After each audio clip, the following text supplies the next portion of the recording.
at Discord.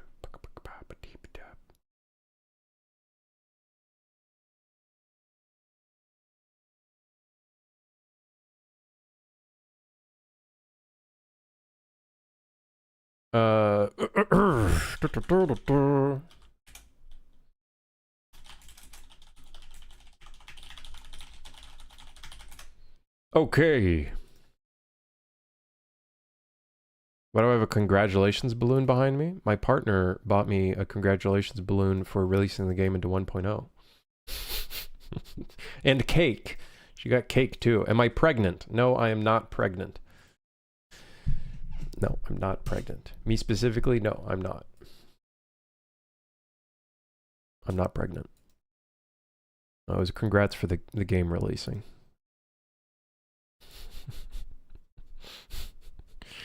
All right, live on YouTube. Why am I not pregnant? I don't know, because I'm not. Why are you not pregnant? We gotta up these numbers, man. Reproduction is at an all-time low here in Canada.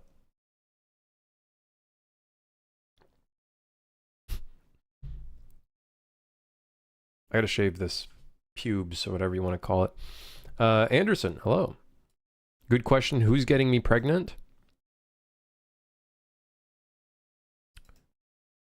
I don't want to answer that. I'm going to not answer that, as a matter of fact. Something in the maple syrup. It's lowering our reproduction rate. How's everybody doing, though?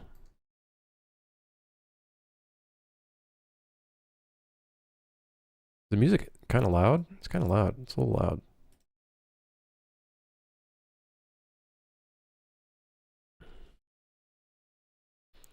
Pretty good, and you? I'm doing pretty good-ish. Good-ish. Good. We're slowly squashing all of the big issues with the game. Slowly. Still trying to figure out why people take a million clicks to press the pause menu button. I have a strong feeling their game is just not focused when they're trying to press the escape menu button. If you alt tab a game, usually that means that you can't press the game buttons anymore. So I wonder if that's what that problem is. Anyways, yeah, there's a few other things that I want to get going in the to-do list. Quite a bit. We still have this little list. Figure out some why FPS drops on kills are occurring. I experienced one infinite loop crash when shooting a van, which was interesting. The revolver. I also want to make it so using revolver ultimate gives invincibility for a short period. I think that'd be cool, making it so when you use the revolver ultimate, it gives you some invincibility, because I noticed a few people dying when they use it. So that could be like an additional, addition to that, I guess. Controller haptics, we still need to get that in. Pause menu, whatever. Dying while completing a level causing a soft lock. Yeah. Yes.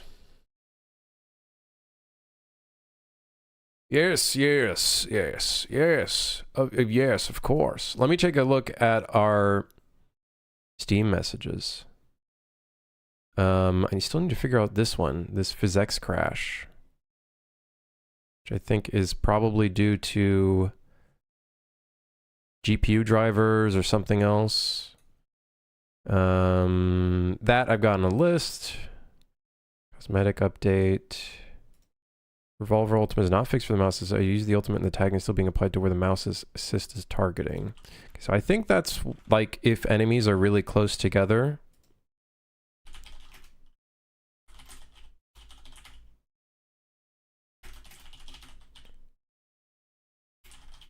Enemies close together end up targeting the wrong enemy with mouse aim assist. Revolver ultimate.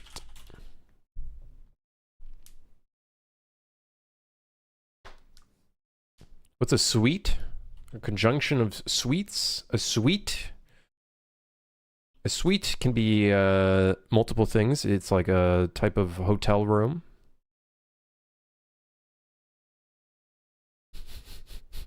It's a type of accommodation, I guess. Why is PhysX crashing on my GTX 650? Oh, I don't know, man. Maybe you have a GPU from the 1950s.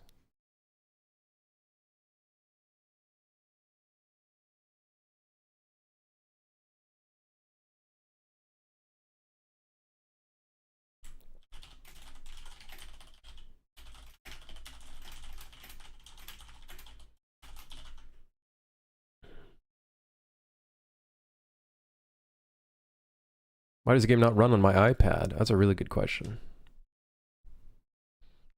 It's a really good question. Yeah, hopefully once we get a bunch of this stuff out of the way, I can start thinking about doing other things. I could start thinking about doing other things.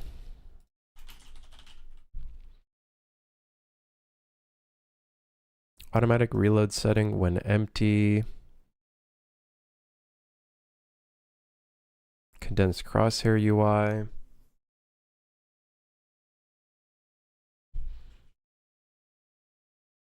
The bug list is increasing in size. Let's fix a couple of these things while we're at it, because we're going to be touching the HUD a little bit here for this one. Music not resetting in trains. Let's see if we can maybe fix that as well. The game is in a pretty good state where I can leave it a couple days without releasing a patch, so I might be able to get through like a bunch of stuff at once. And I feel like people are more receptive to big patches rather than smaller ones. So I want to see if we can maybe work on that a bit.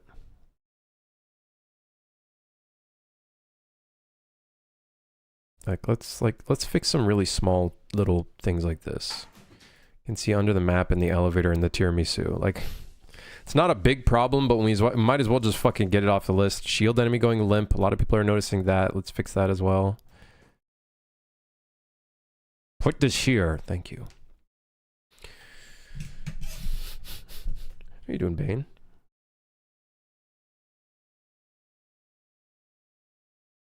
Hitting an enemy from far away instantly aggroes the enemy on the player. I'm going to leave that in because I feel like if you fuck up and someone gets shot, I feel like they should probably know what happened. You know what I mean? I think that's kind of like an on you kind of situation. Hover over locked weapons to see what unlocks it. Right. That's a question we get a lot. I think what I'm going to focus on is like things where we get a lot of questions on in the Steam discussion forum and try to fix those.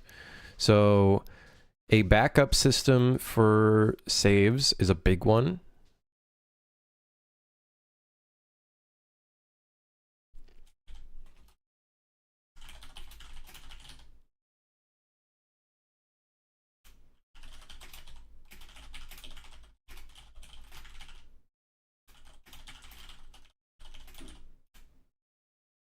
Should fix players having broken saves on first playthrough or save file corrupting after a crash.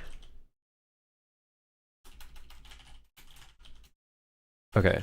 I want to focus on this because this is such a huge problem right now that is like game breaking.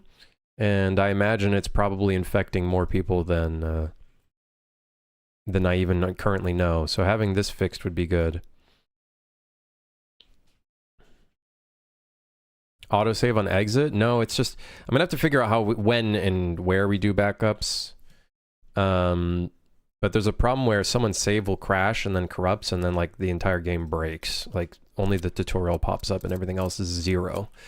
So fixing that would be pretty good. Now, we already talked about it yesterday, kind of figuring out where I would fix it, which is right here. The cast is probably failing. We get a null pointer. And then what ends up happening is this save game exists only gives us the fact if the file exists. It doesn't actually tell us if it's valid or not. So we'll probably do a whole thing here. And then this whole thing will route into here if it fails on a receiving a backup, basically. Now, I don't know when we should save to the backup. I don't know when the safest moment would be to save to the backup. I don't know. That is something I trying to think through. Does an async save corrupt? Game says the shutdown function is called before application shutdowns that you can save data with. So the shutdown function would only be called during a safe shutdown, right, Bane? Is that the kind of idea there?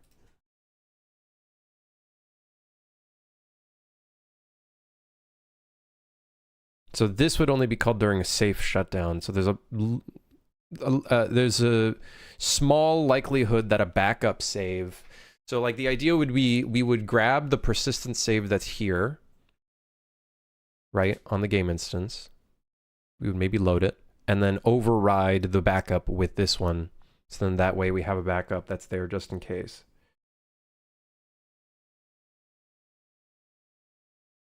Did I get it right? The multi-press to actually pause won't be fixed. I've been trying to fix it. I just don't know how people are having an issue where they have to press the pause button 5 million times. I have a feeling it's because their game isn't fucking focused to the game. So they're like actually clicking escape on their desktop rather than clicking it in the game. There's like one moment where we have to double press it, which is really weird because we clear the variable. So I don't know. I'm going to look into that. Yeah.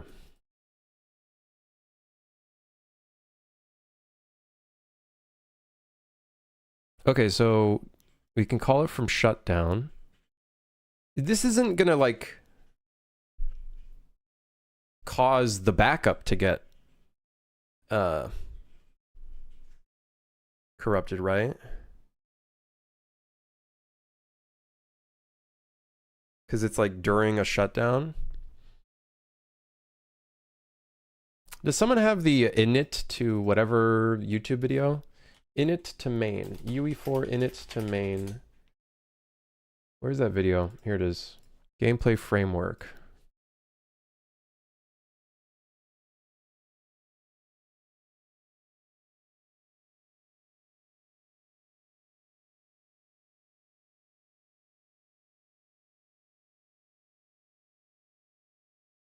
I need to find where shutdown occurs.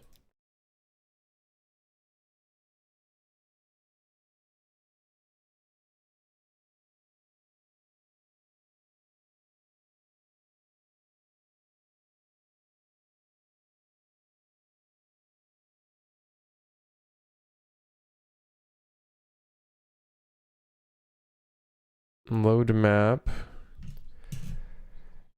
Load map, animated call stack summary.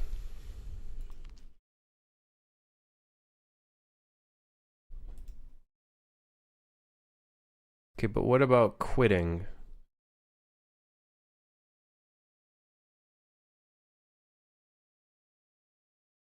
Hello, Jay.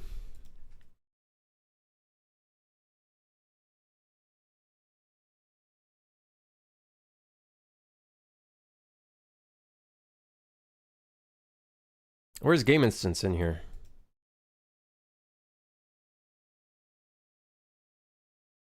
We're reacting to programming? No, I'm just trying to figure out how... So, saving things while shutting down shouldn't cause any issues, right? It should go through all the code, wait until the code is complete, and then the shutdown will go through, I imagine. Hey, Big Smoke, I have a question regarding Common UI. Did you use it in your project? If not, how did you go about doing your UI architecture? I don't use Common UI because that's a UE5 thing as far as I remember. I do like a custom solution. Like I just derive from the button on the widget and then I do a bunch of stuff for gamepad. That being said, I don't know if it's going to work on console. So I'm probably gonna have to come up with a whole new solution for all of my UI. But basically what I do is whenever someone is hovering over a UI element with gamepad, I move the cursor to that spot as well. So I can play like on hover events and stuff like that. I don't use Common UI though. I'm sure Common UI is probably good. I've messed around with it a little bit. I didn't really like it too much, but I don't know how much like gamepad capability it has. You know, Cloudy, so far is doing really great. You're gonna make a video now that's like how I made 1 million USD from my game. The thing is, it's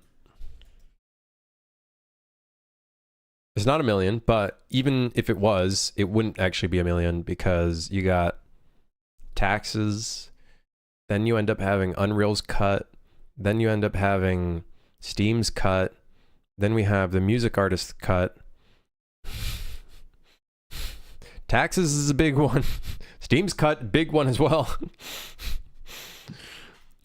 How a solo dev made billions from a Unity game. No. I have to call it my high school project. I don't know what happened. There was like a huge influx of like 4 to 5 negative reviews all at once. Pretty sure it's a friend group. I'm going to go on the assumption it's a friend group. And they all use the terminology of like, this game is bad. And then they're like, it's a high school project. But I feel like they're basing it off of the graphics, calling it a high school project. Like, I'm sure if it had AAA graphics, they'd probably be in a completely different mindset with that term, like high school project. I don't care for it. I think it's bait. I think some of those negative reviews are bait. I divorced my wife and made this game. Now that would hit hard. But no. That'd be such a funny video. You struggle with the whole pushing widgets to stacks and stuff, so I was wondering what was your solution to handling multiple widgets and input focus. It's a bit shit, Big Smoke, so I feel your struggle. It's I just use whatever navigation stuff they give you, and then sometimes you just have to do manual focusing. You have to do a bunch of manual input focusing and custom solutions. It's not fun. I really don't know why Unreal has not like maybe Common UI does try to fill in those gaps when it comes to gamepad, but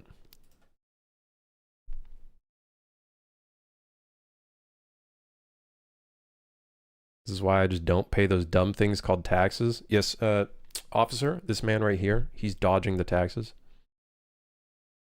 I went through 3 wives and released a mediocre game. Goes kind of hard for a title. People see only the outcome, but not the hard work you might have done before 1.0 for 4 years, if I'm not wrong. I don't really care for that. I don't really care for that. I think one of the reviews I was kind of cheesed about because they're like, wow, they put patois, which is, you know, like Jamaican kind of language, into the game. Wow, they're like completely out of touch. Maybe they should have talked to a Jamaican about it. The person who recorded it, my music artist, is Jamaican. He's the one who wanted to put in patois in, and I was like, sure, I like the idea of putting some representation in. I thought that was the one review that kind of fucking cheesed me, and that's the only one I replied to. And basically my reply is go fuck yourself in the most professional way possible. Yeah. I really hate that, like, gamers. Now I'm really like blanket stating this stuff, right? I'm really annoyed that as a dev I can't like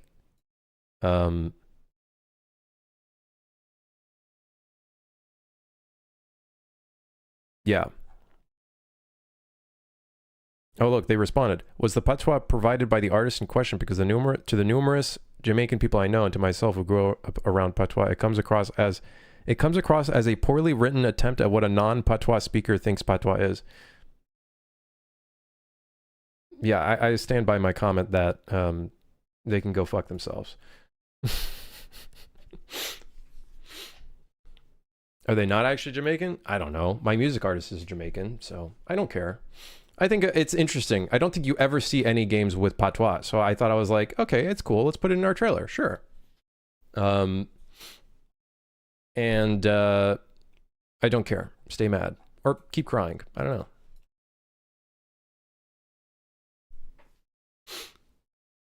Your Jamaican music artist isn't Jamaican enough. Yeah, it's self-racism, I guess. I don't know. Something like that, probably. French people love to do that. They love to, you know, oh, your French is shit. And it's like, well, okay, great. Thanks, man. You fucking smell, so I don't know what to tell you. It's the internet. There's always some amount of trolls. Yeah, I don't know. Keep crying about it. That's why I just can't take the review seriously anymore. I think I know enough to improve the game, and I think I'll just listen to people on Discord and people on the Steam discussion forums and whatnot. They only had 1.1 hours playtime, so they really just bought the game to be mad. I'm not gonna sit there and complain with them. They clearly opened up their comments to try to start some shit, and I think they can eat shit. So keep baiting. I'm fishing. But I'm fishing for bigger fish, not some fucking turtle.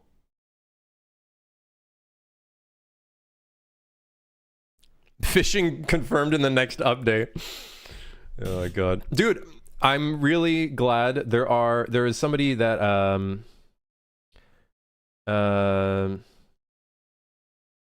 make it so modders just use one node in their level blueprint and they have your sky and shader working. We have streaming existing level. I'm using the main menu, that means I gotta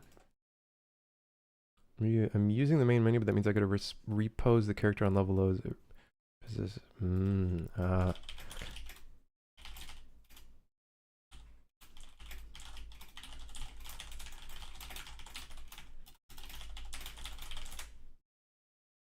Hold on.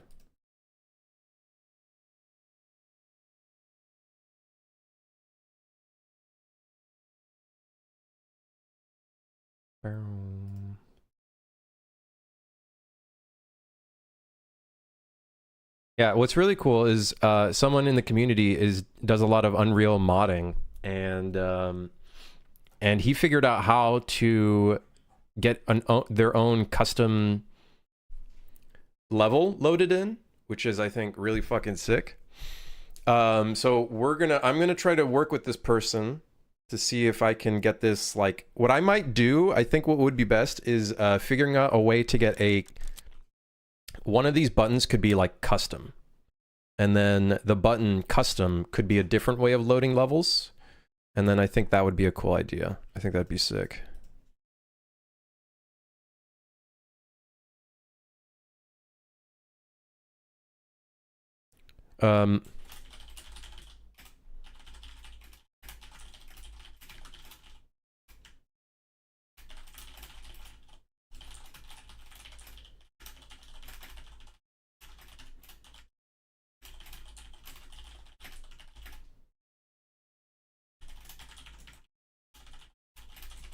Ideally, endgame for custom levels would be a button on the level select screen. It goes through a different way of gathering all levels, probably.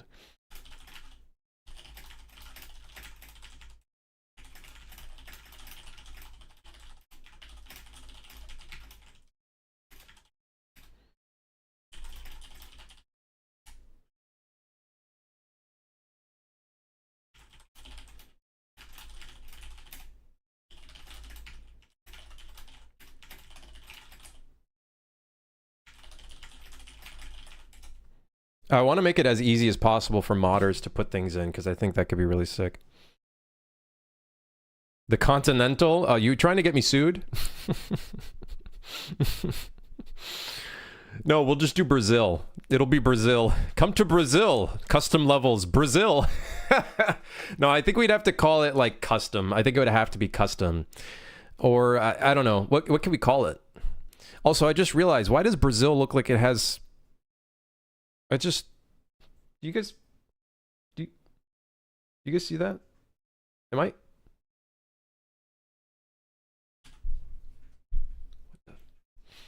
I didn't know that was... Jeez. Brazil?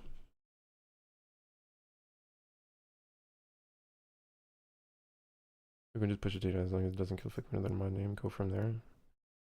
Maybe a solid way to facilitate the workflow. Cool. Yeah, because he's trying to use the main menu, which we don't really use the main menu. And then that obviously will cause issues. So...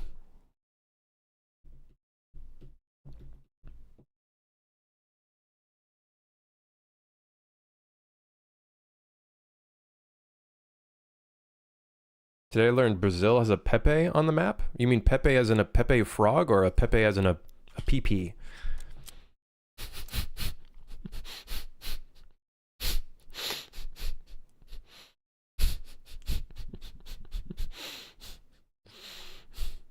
What about Ronin 2072? Maybe the next game. Maybe the next game. Maybe. Which country's the tip? I don't know. I don't fucking know geography. You're asking me?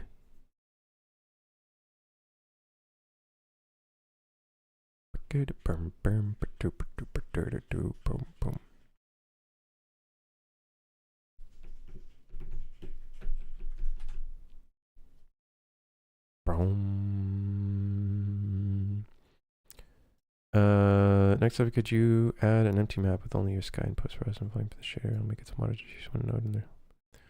Shader working. An existing level.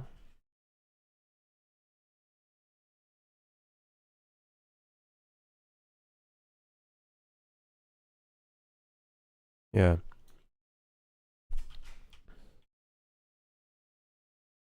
He's gonna dangle Ronin over our heads for the next 15 years. Adding the empty level is the best and easiest way modders can get the shader. We just stream the empty level in through level blueprint. Okay.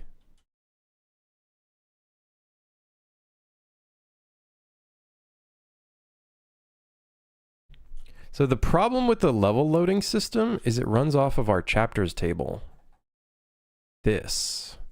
And if this chapters table isn't gathered on startup, it causes an issue.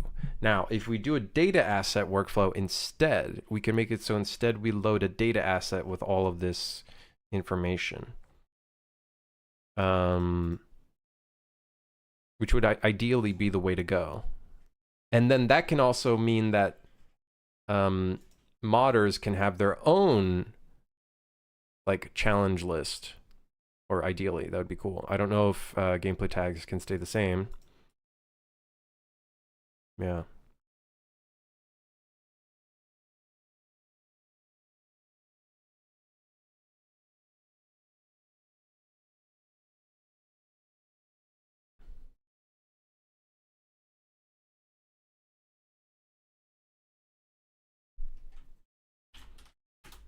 Hold on, chat.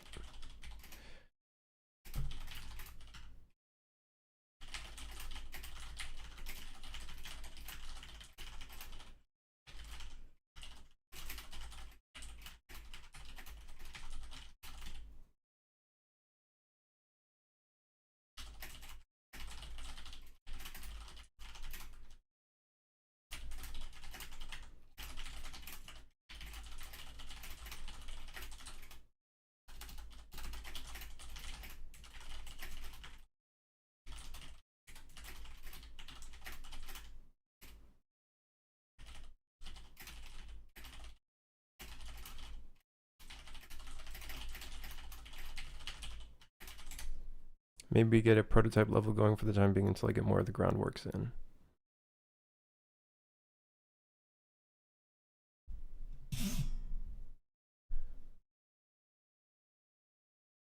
Okay. I'm trying to figure out where I'd want to place that in my priority list. I feel like sooner rather than later.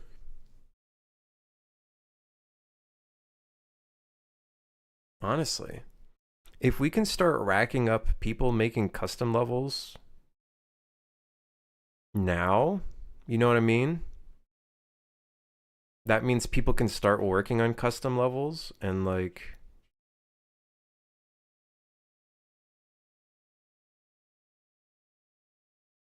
Get a Bahoa?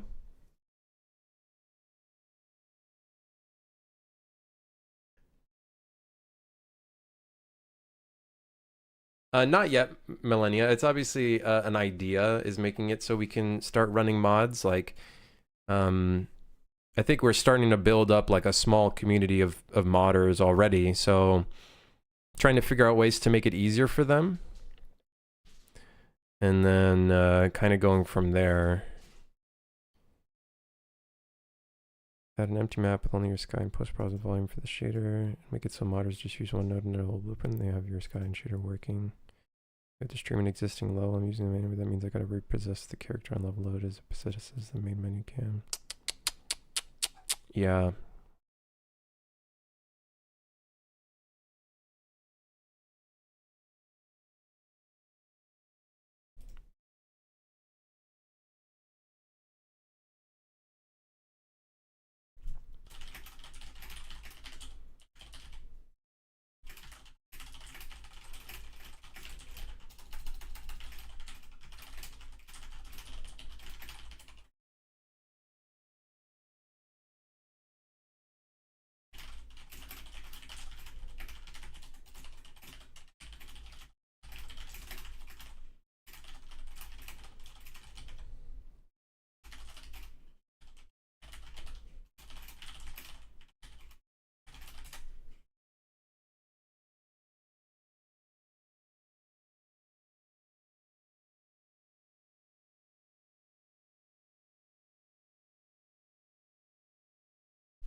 Okay.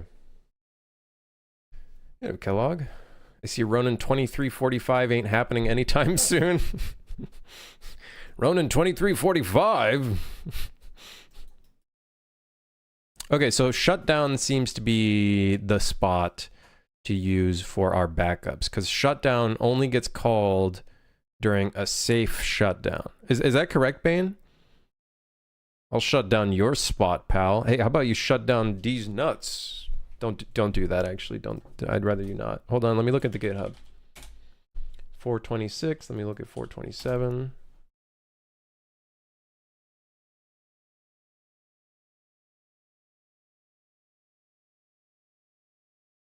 Okay, yeah, a native mod loader, I'm gonna have to do an entirely different system for all of this. By the way, modders are gonna fucking hate the workflow that I have for level design. I know that's gonna be another problem. Like setting up which checkpoint an enemy is on, you have to do that per enemy.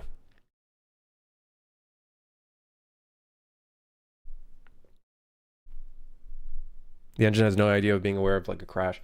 So when you do a shutdown, is it going to safely run all of this code and then fully shut down the program? It's going to wait until all of this code is completed and then shut it down? I wonder if that's going to be the case.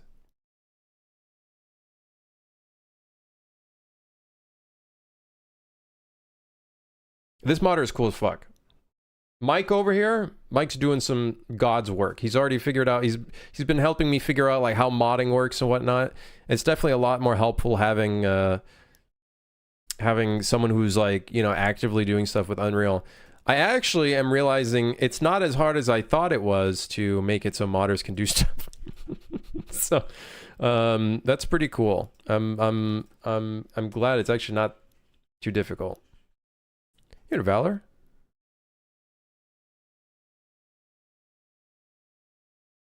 Okay, hold on. Let me look for the game instance, which is probably just game instance dot cpp. And then let me look for shutdown.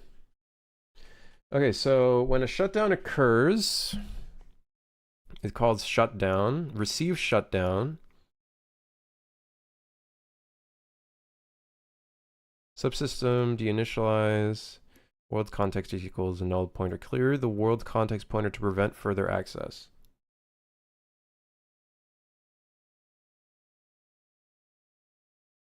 Let's hope someone mods a gun that curves bullets. That is another thing I was thinking about, is like, I don't know how people would mod in primary weapons, like entirely changing their functionality. Yeah, that'd be interesting to see. Hey, Reaper. I hope you're not the only one working on the game and you have some help. There's a music artist that works on the game, but I do everything else. I do everything else.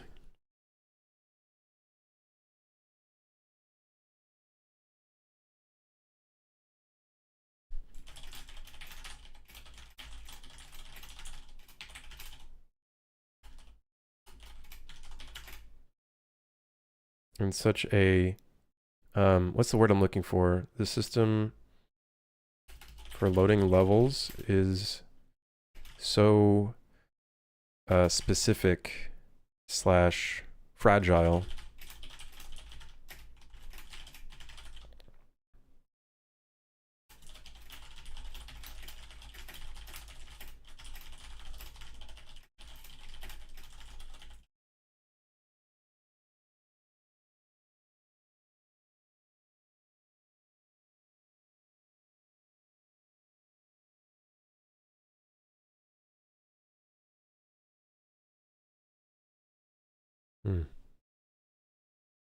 Hold on, where am I? I'm lost.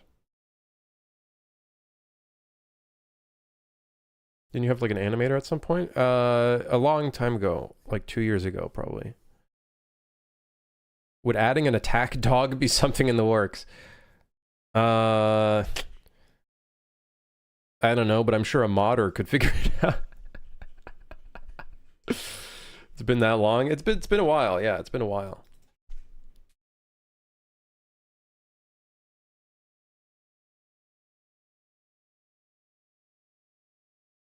Will you be able to pet the dog? If it's an attack dog, I don't know. That's a really good question.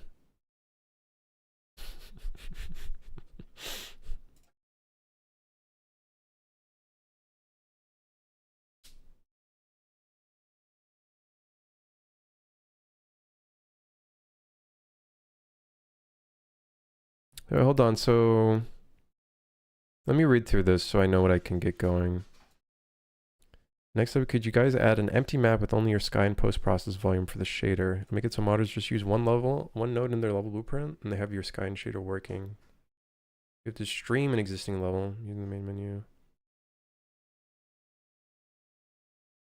Sky and post-process volume for the shader. Stream an existing level. That means I'm going to repossess the character on level load. Repossess main menu cam. Okay. I'm going to have to figure that out. Am I considering hiring another person for my next game? For my next game, probably.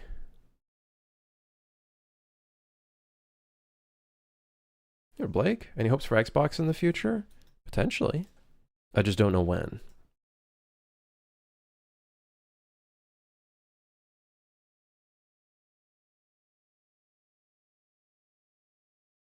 I watched John Wick 4 this weekend. That's 3 hours of my life I'm never getting back. It sounds like you didn't enjoy it.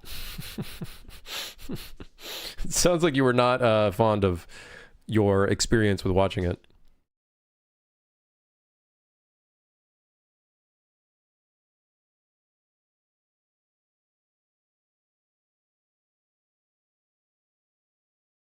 It was a piece of shit. Damn. Spoken like a true Steam reviewer. I'm kidding. It's a joke. Hey, don't shoot me, man. Hey, come on. Put the gun down. Jeez, man.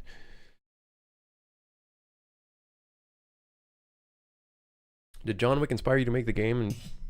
And which John Wick movie is your favorite? Actually, Mr. Bean inspired me. No, multiple inspirations. Obviously, one of them was John Wick. Get up, Johnny. Can you explain the grid-looking texture that seems to appear on everything in the game? It's just a shader that kind of like makes it look more comic booky, but I have plans of adding an option to disable it.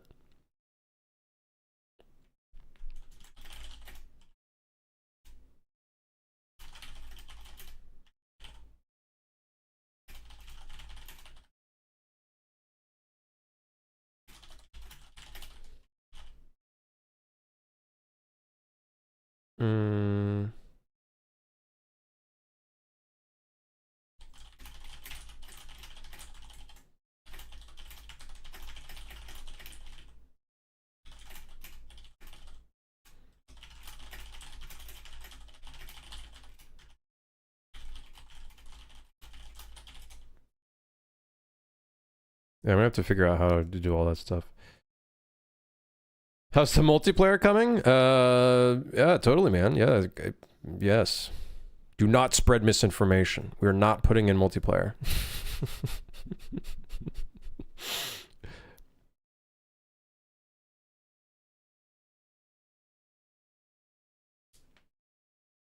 Honestly, it's at a point where it's like, I don't know how I can make this work without just making a custom system for it, because everything derives off of our table.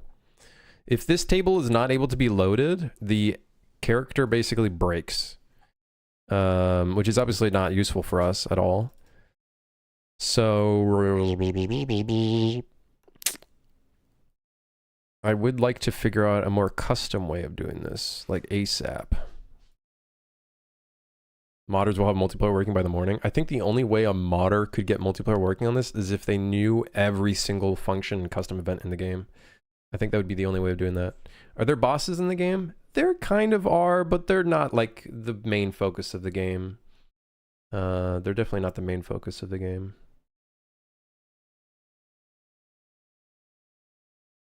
The game made in UE4 or UE5? UE4. Your empty map would be streamed via load blueprint. It would be load level instance by name, I believe. I'll load up my... Okay.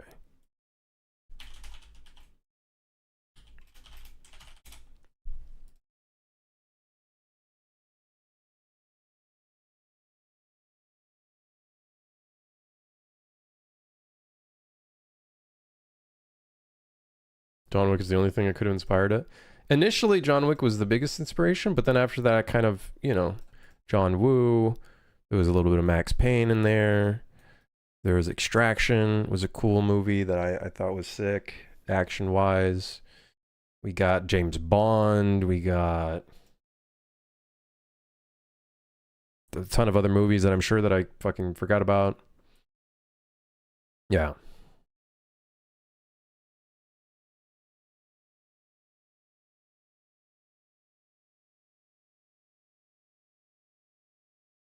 Boom, boom, boom, boom, boom.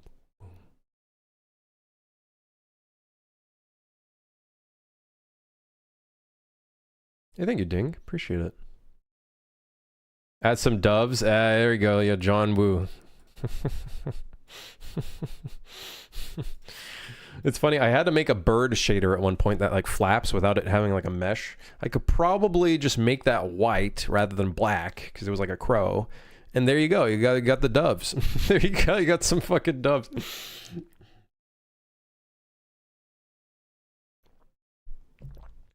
There you go. Hey, thank you, Shablo. Thank you. Yeah, getting there. Okay, let's figure out this backup system because it's such a huge thing for me, is getting this to work. Backup save systems should fix players having broken saves. So, when we shut down, we want to, I guess, load the persistent save slot. Load this save game object, and then assign it to a different object, which is going to be our backup. Save backup. Can you do underscores in the slot names? Is that illegal?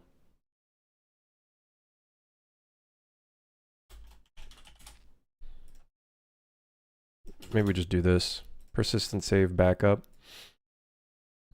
Fuck around and find out. I will. I will do just that. I will fuck around and I will find out. Hold on. What did Ben send me? Damn, you've already, last 2 weeks, 19 hours. Holy shit, Ben. God damn. I still have to look at your video you sent me, by the way, Ben. If you're in here. Congrats on the recent exposure and second win. I can't imagine what it must have felt like seeing someone like Yahtzee playing your game. It's cool. It's really cool, man. I've dissociated, to be honest. There's so much stuff. There's so many things that have been going on that it's like, it's a lot. So I've just kind of like, I think one of their people at Second Window, they had some feedback about some of the enemies and stuff. So I'm definitely going to try to like, you know, take all of that into account and whatnot.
Like checking a data table with all the levels and doing a bunch of checks there. That's what I'm thinking. The whole deal. When we get to the custom level that you stream in, we'll just call all that code and override the need for a data table entry. The modders can create a data asset. There you go. Okay. All right. Okay, I'm gonna focusing on the stream. Any chance you doubled or tripled your sales on 1.0? Oh, you know. Numbers. Oh, you know, numbers. Just grab the transcript from the video and drop it in a document of some kind. I saw they did multiple videos on it. They recently did a video where they were talking about a bunch of stuff, and he was one of them was playing. I think it was Nick. Yeah, a lot of people playing the game. I'm always worried when I see a big, you know, person with a lot of influence playing the game because I'm like worried, you know, making sure like things are okay. Load level instance. Oh, I see what he's doing. Okay, okay.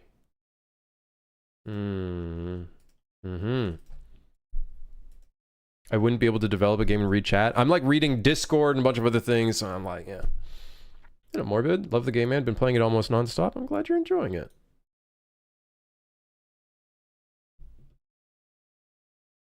I see Survivor videos suggested every day. One channel got circulated, and I love it because the channel really does focus on like I guess all of the gameplay mechanics, which is great.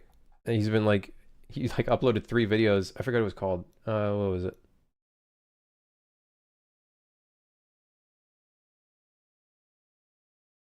Oh, this one, Swifty. He has some really cool moments in his video. So it's cool. It's cool seeing videos like that. Was it the one that you sent, Eris? It might be. I don't know. I've lost track of shit, man. I'm sorry. If someone tells me something or message me or something, I'm sorry if I forget. There's been a lot going on. Like, not even just with the game, just other things as well that I'm trying to handle as well. So, I apologize. Okay, does save game exist? Then from here we do a check. If it does not exist, we go ahead and create the save game object. We create the save game object. Actually, I don't think we need to. We can just save it directly. Actually, can I just... I think I can just directly...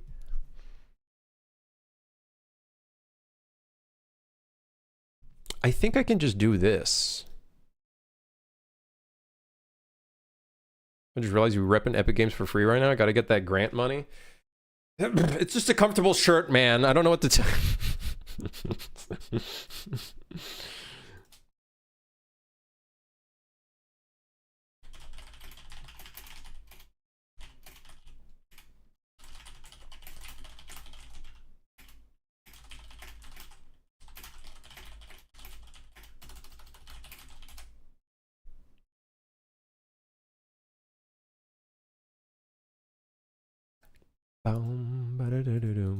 I read that as Superhero is this week's free Epic Games Store game. Hey, don't spread misinformation, brother. What are you doing? Okay, so my question is, save game to slot, save game object. Let's go ahead and we load the game from the slot, the persistent save, and then we save it on top of persistent save backup. No, don't stop it. Grim is held hostage. Wear that shirt every day for the next 10 years. I have 2 of them. Actually, I have 3. I have 2 that are the exact same like this, and then I have another shirt from a long time ago that's a little bit smaller. It's a bit tight on me. That's just the old UE4 logo, the old UE logo. You're not on the Epic Games Store. They literally waived the fee. They waived part of the fee, and I fucked up, and I didn't know that was a thing. They can literally set your 5% rate down to 3.5. That's like a thing they have, and I didn't know that, and so here we are, and I'll learn that for the next game. Literally all you have to do is release the game on their platform before or during your release, and they waive part of the fee. I thought they set it to 0. They set it as 0 on the Epic Game Store, but if you sell it on other stores, they can lower it down to 3.5%. So fuck me, I guess. I'm learning a lot of things releasing this game. I'm gonna get fucked by taxes. Thank you, Ontario government. I'm gonna get fucked by 5%. Yeah, they lower you. Yeah, they can lower it down to 3.5. So I don't know. Maybe I'll try to contact them for like a custom license, but I don't know. I'm such a small shot that I'm just like a fucking speck. You know what I mean? Like I don't know if they would care about my game very much. You sound so salty tonight. No. Am I? Do I? I'm sorry. I apologize. Let's reset. Let me drink some water. Let's reset.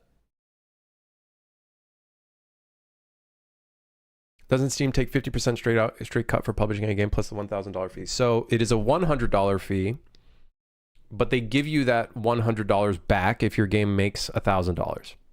So they kind of, it's really just an entrance fee that they refund you if your game does well. And it's 30% of the gross revenue, which sucks. You don't like Daddy Buck a beer? No, it's more like Ontario is going to take 40% of all my income, so thanks.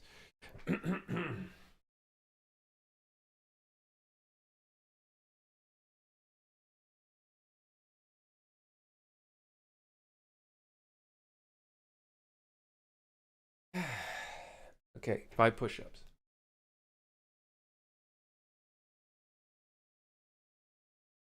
Steam is $1,000 now? I thought it was 100. No, it's 100. I'm pretty sure. 40% plus Steam's 30%. If you consider lubing up first, it would be 40% after Steam's 30%, and then obviously any expenses that I incur within the next 5 months will also be minused out from that. So probably going to try to invest a bunch of that money this year.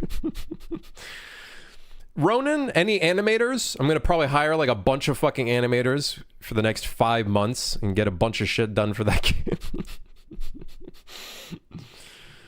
40% of all my income. No, 40% after 250,000 or whatever the fucking number is. Yeah, I'm currently a sole proprietor, Shablo. All of it currently to this point is all. I am looking into getting incorporated, but it's taking a while. My accountant is taking a hot second. It's not that bad, I imagine. You know, it's still not great, but obviously not as bad as if you were to do 40% on all income. It's after a certain period. So, do I do indie dev full time? I do development full time, but not specifically just on this currently. I am still wrapping up some contract work, trying to wrap up some stuff. But then after that, I'm probably going to full time on this stuff. So.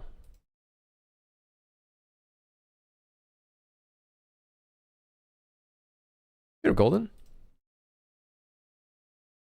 In any case, congrats. I thank you, Kat. It's you know, I think it's nice to having all these lessons learned now. You know what I mean? Time to invest in an even better coffee machine. I love my coffee machine, man. It's like, it looks great. It feels great. You know, it's fantastic.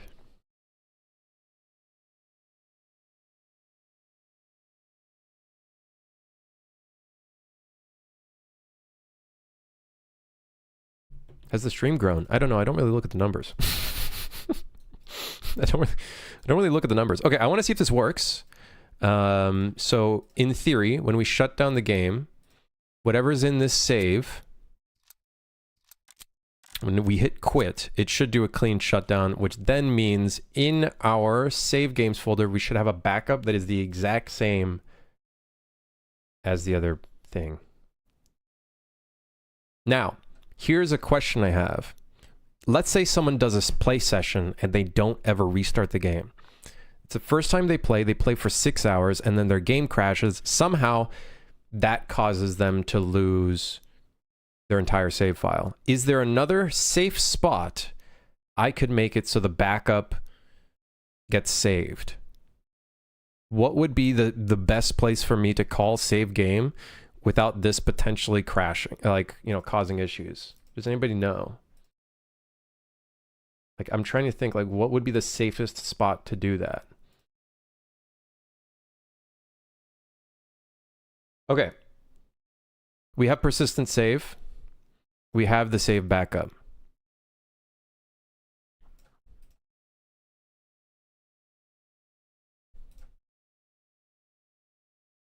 They both look the same to me.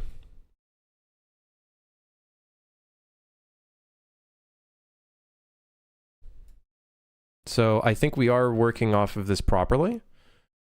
So that's good. Okay. You should do some sort of post-mortem / lessons learned video. That'd be really valuable. I was thinking of doing it after the first week of release, but I've been so busy that I haven't even been able to do it. I want to do it though, True Guy, for sure. I do want to do it. Is there issues with saving after level completion or chapter completion? The thing is, I think that is when people are maybe getting their persistent save slot crashing. Because the only spots we save to the persistent save, let's see if we can see all spots. Hello, please just raise this up.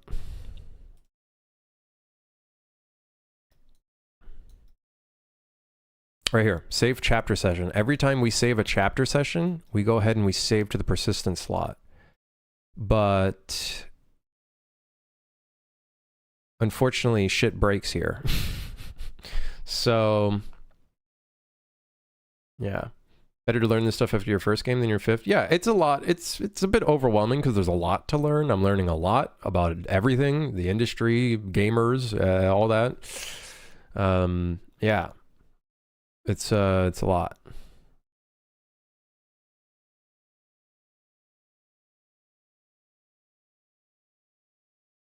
Yeah, Corrado.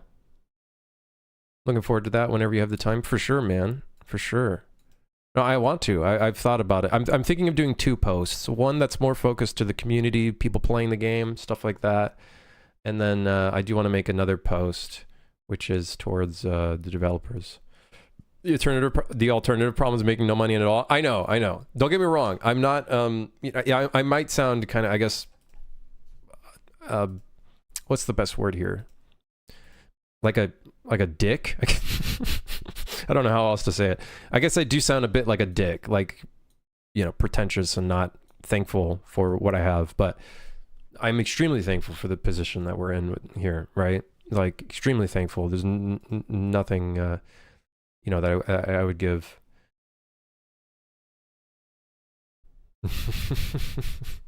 You know what's going to end up happening? People are just going to mod in custom music.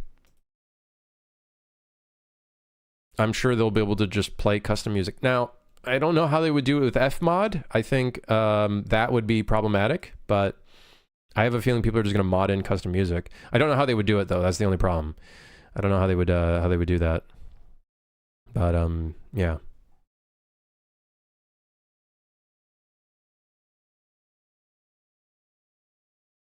Remembering all the methods and functions of Unreal so much. I think as you use it more, it kind of just becomes second nature in some ways. It kind of becomes like second nature. But learning C++ is going to be an interesting step for the next game for sure. It's going to be an interesting one.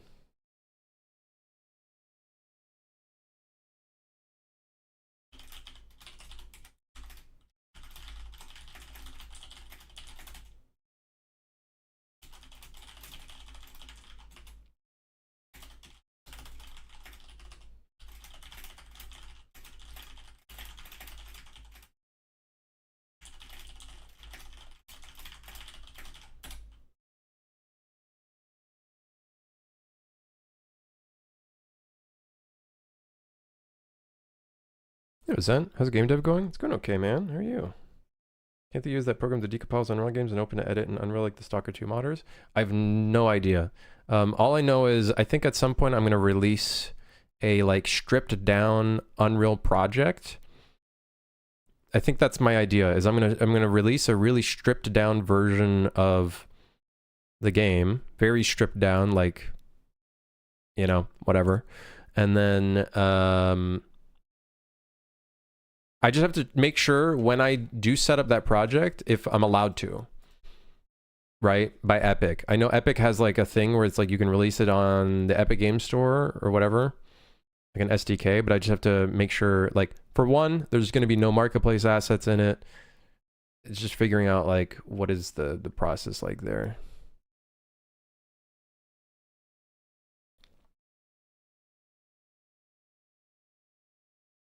Yeah.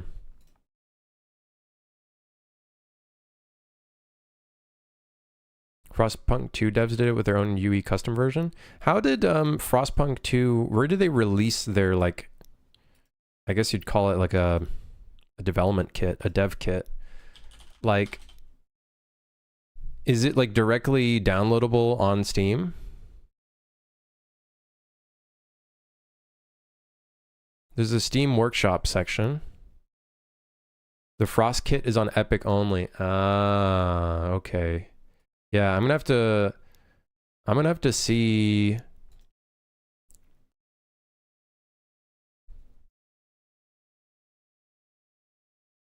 Oh wait, what? It says there's nothing in here. Is that because I don't have the game? That it shows me 0?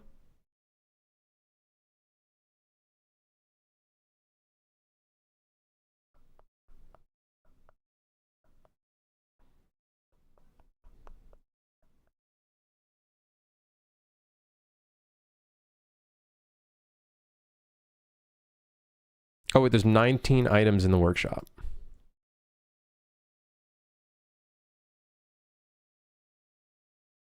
You can put the SDK on the Discord in the beginning, then you can host it on Steam. The only thing is I don't know if I can host it on Steam because it's Unreal Engine property, and Unreal has a whole thing where they only want you uploading projects to the Epic Game Store. So I'll have to figure out that part.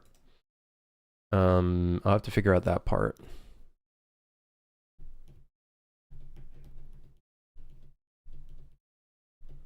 You can already do that, Millennia. You just have to hold G. It's just not in the tutorial. I have that on my to-do list to fix that. Because I'm a doofus. I'm a bit of a doofus.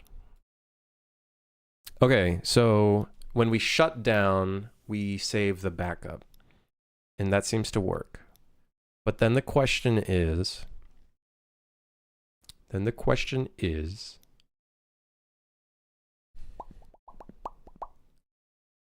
where are some other spots we can safely call persistent save backup?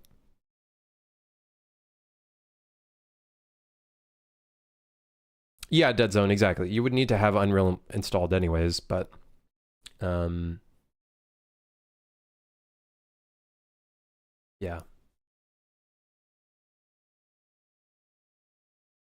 Bam, boom, boom, boom, boom, boom.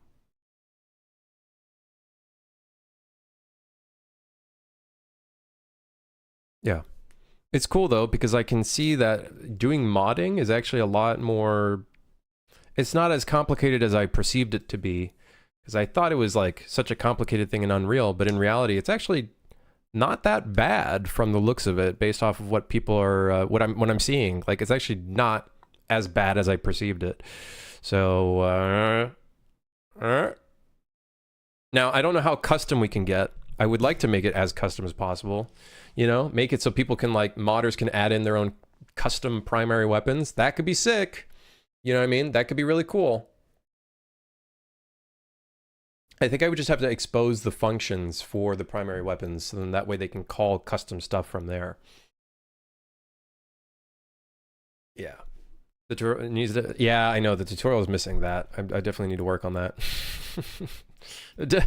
Definitely need to work on that.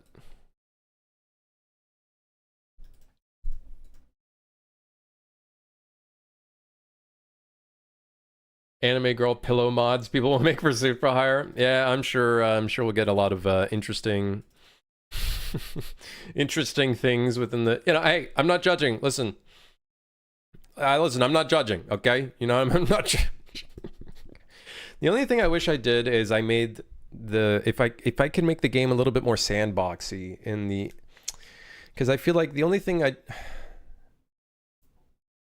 is making it so modders can do a lot more with, like, their levels and whatnot. I think that'd be really cool. I guess they can technically code in a bunch of their own custom stuff, but it would be cool to make it a little bit more sandboxy in some respects. That'd be really cool. Yeah.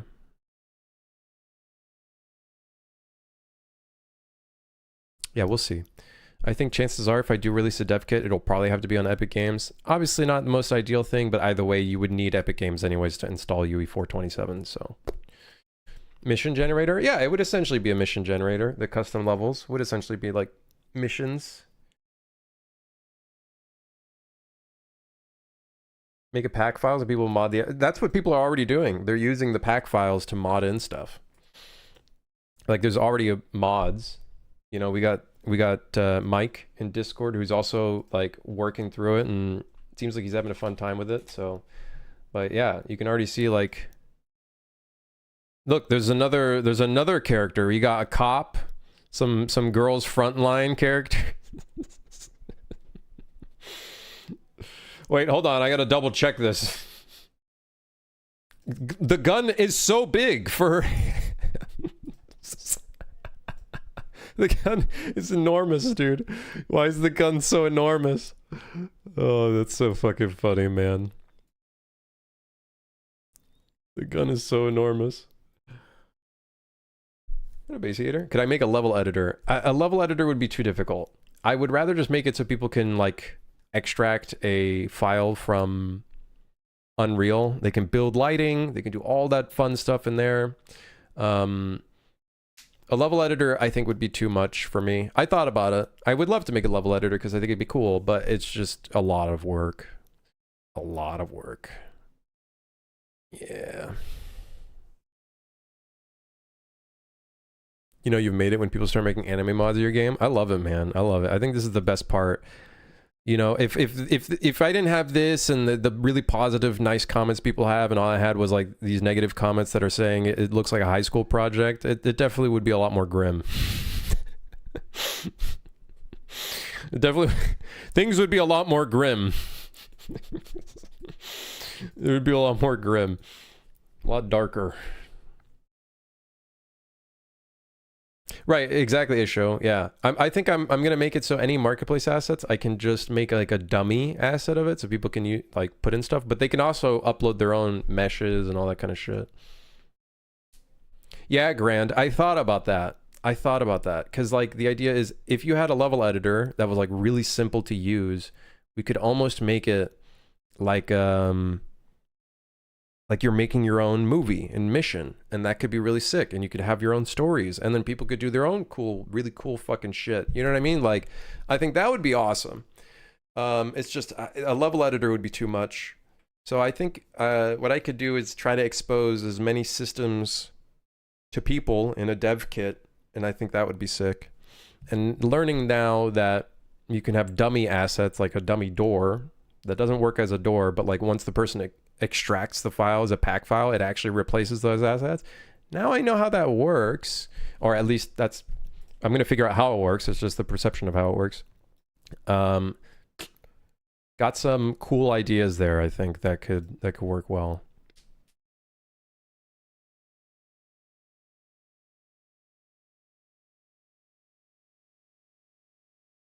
Yeah, exactly, Isho. That's why I'm kind of putting it on the priority list right now, is getting some custom loading level stuff in. Because if modders can start doing custom stuff now, imagine as the months go by, how many levels rack up, how many really cool things people can start making. I think that could be really sick. Yeah, Dead Zone. I wish... you know, if I had the skill level that I have now, not that I'm saying I'm a pro, I'm a fucking noob. If I had the skill level that I have now, though, I definitely would have prioritized making a level editor. Like, if I were to make a sequel, level editor would be on the top of the list. But, you know, such is life. I think the least we can do is just get a level of modding working. You've released a game now? You're officially a pro game dev? Nah, I don't really like thinking that way. I'm gonna just say I'm a noob, because I am a noob. Because I am a noob, so... Yeah. Modding should never be used as a catch-all for adding new content? Obviously not. But if I can make it so modders have a really easy time to put things in, which is me basically putting in the work to get that going for them. I'm not seeing it as a catch-all, but it is definitely a way of adding longevity to the game. And I think that's been proven through a lot of games that we see in history. Like, we see so many mods with Terraria, we see so many mods with Minecraft. Hell, my favorite games, Jedi Knight, Jedi Academy, has a mod called Movie Battles 2, which has been out for like 15 years. People are still playing the game with those mods and stuff. That's, I think, you know, that's the power I think that modding has, the capability of what it can introduce to a game. So yeah, maybe I'll make a modding channel. I will make a modding channel, actually. Let me do that. Good point.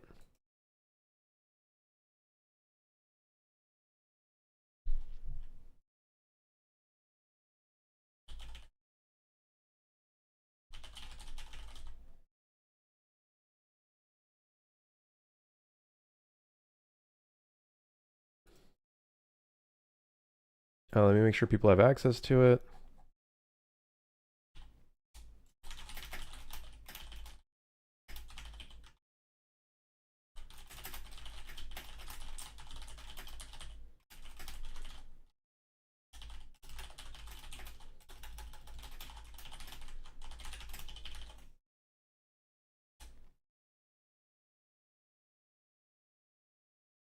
Okay, cool.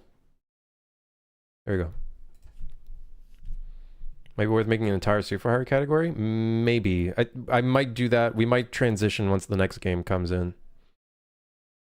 Whenever that happens. Yeah, Isho. I think on my end, we have a lot of magic numbers, which admittedly is not good. I'd have to turn those into variables, and then once I turn those into variables, I can make it so modders can start modifying stuff like that, like have harder enemies, you know, shit like that. It could definitely be possible for sure. Yeah.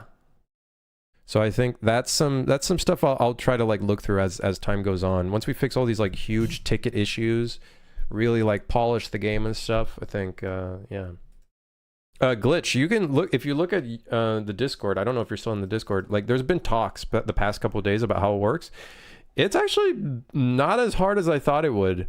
It's literally just pack files, and the pack files will generally just override other assets. Unless you have a system that will then capture those assets, which is what I'd like to do. Like for custom levels, I'll probably do some cool stuff there.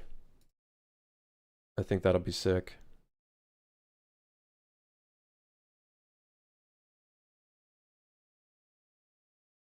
People would be asking for a higher difficulty in Legendary.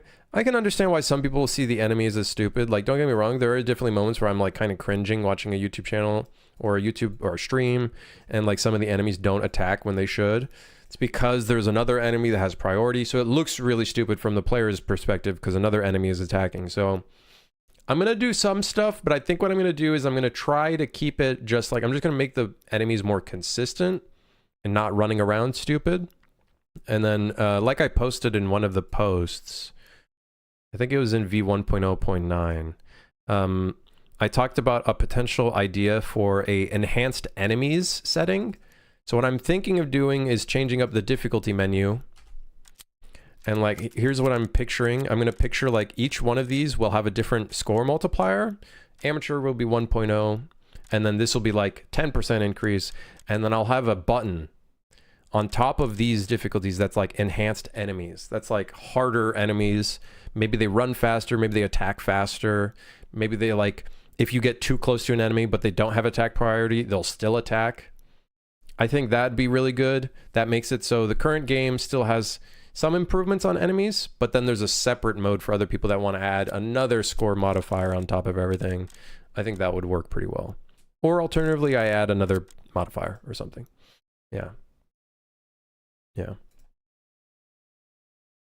You'll have to balance all of that individually. Listen, enhanced enemies, they're just going to be enhanced. They're just going to be harder. Permadeath mode? Permadeath is basically legend. Basically legend. Yeah, Isho, the third person, I've already made some changes to it already for third person. Some of the stuff is already affected. Grim, check out this modding kit. This. All right, listen here, motherfucker. Listen here. Listen here, buddy. Yeah, I've already made some changes to the enemies, actually, which has improved it, I think. I think there's still some more improvements to make, and we're getting there. You know, we're getting there. Yeah. We're getting there. Okay.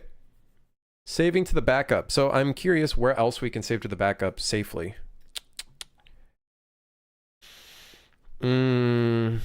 Maybe when we load the main menu, we could save to the backup when we load back into the main menu.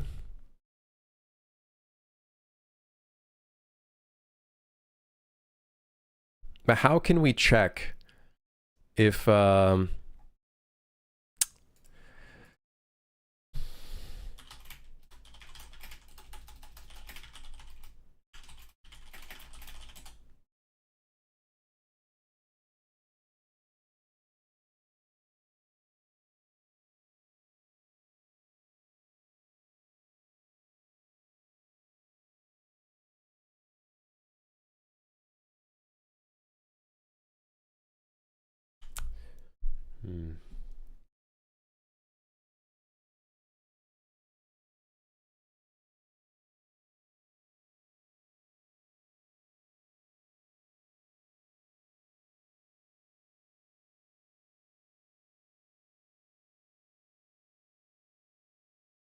me check how async works.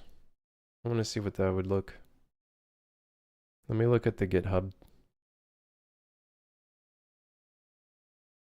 Yeah, glitch. And there's another like documentation that goes through a bunch of modding stuff, which is great. I read a bit of it. I was a bit overwhelmed, but after hearing from actual modders, like their experience and seeing how kind of straightforward it is, I think that made it a lot easier for me to grasp how it works as well. Hold on, let's see. 427. Async save slot is in gameplay statics. Okay, so I want to look for async save game to slot. So it's going to save game to memory.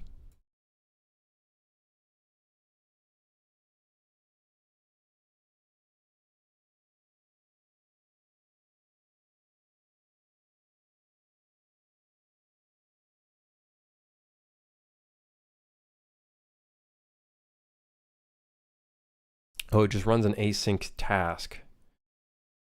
What is async? Asynchronous. So basically, it will run operations on a different thread rather than the main thread. When you run things on the main thread, it could cause it. So it's like, if you do non-async, which is just save game to slot, it can cause a freeze. Like the game's kind of like stutters for a bit while it does the save. It'll wait until it's completed before doing anything else. Whereas async will do it on a different thread, kind of behind the scenes, blah, blah, blah, blah, blah. Both have their own share of issues depending on how you do things.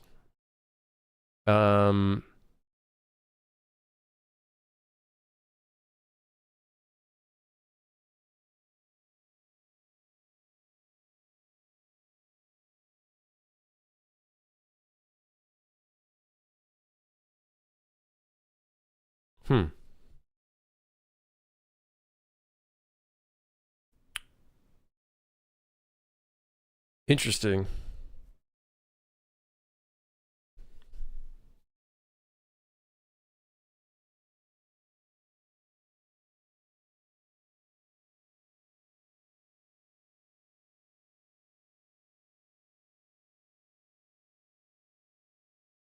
Maybe we can do it asynchronously.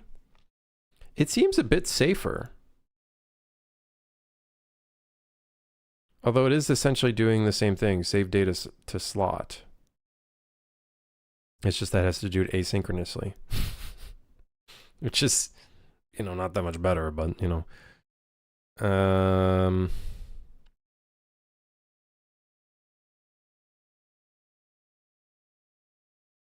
I don't really know if this would, I don't know if an async save would actually make it so saving wouldn't crash, like wouldn't it wouldn't corrupt. I think it would still corrupt because it's still running save data to slot. It's still essentially doing the same thing.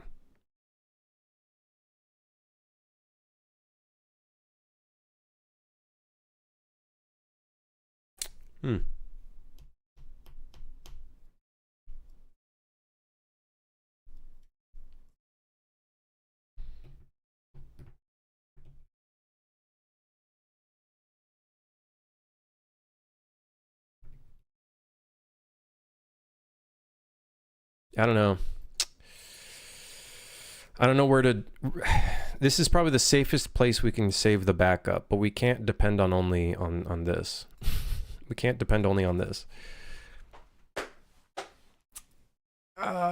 What if we do a delay on the level blueprint for the main menu, which we already do a delay somewhere here. Here we do a 1 second delay to recalculate stuff.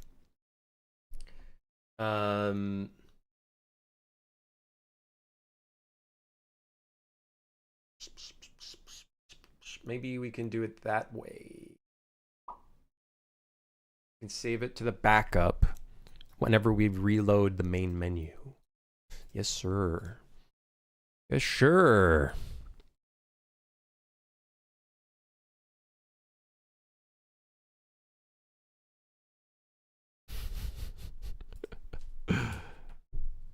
I saw a game was posted by a friend of mine in a Discord server called Superfire. Sat there for a bit, then realized I watched that motherfucker make that game for a year and probably longer. Crazy, huh?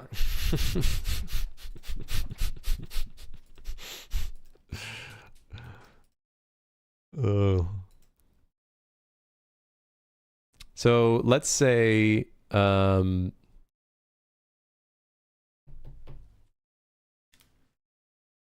did you now know the name of the game? I think it was more like Zark never saw, you know, never would have thought one of his friends would post about the game.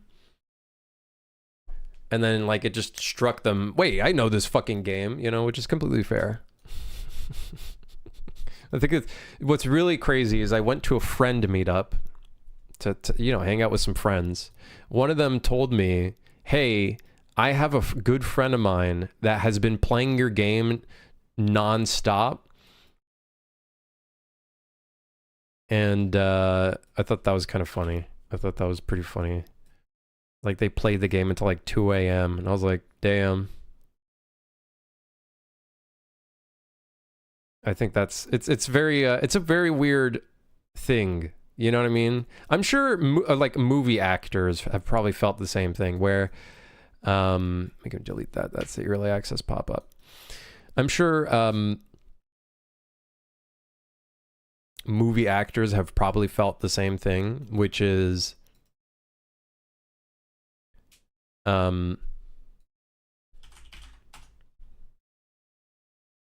their first movie will come out and then they'll be told that people have been watching their movie and they're like probably feeling a weird feeling. I don't know. It's very interesting. It's a very interesting, odd feeling.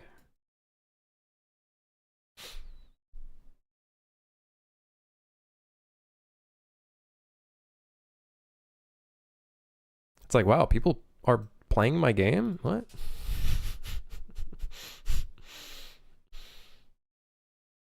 Also, helping bug squash before launch was fun. Hey, and I always appreciate anybody that submitted bug reports during the early access and stuff. It was extremely helpful in growing the game, fixing the game, and whatnot.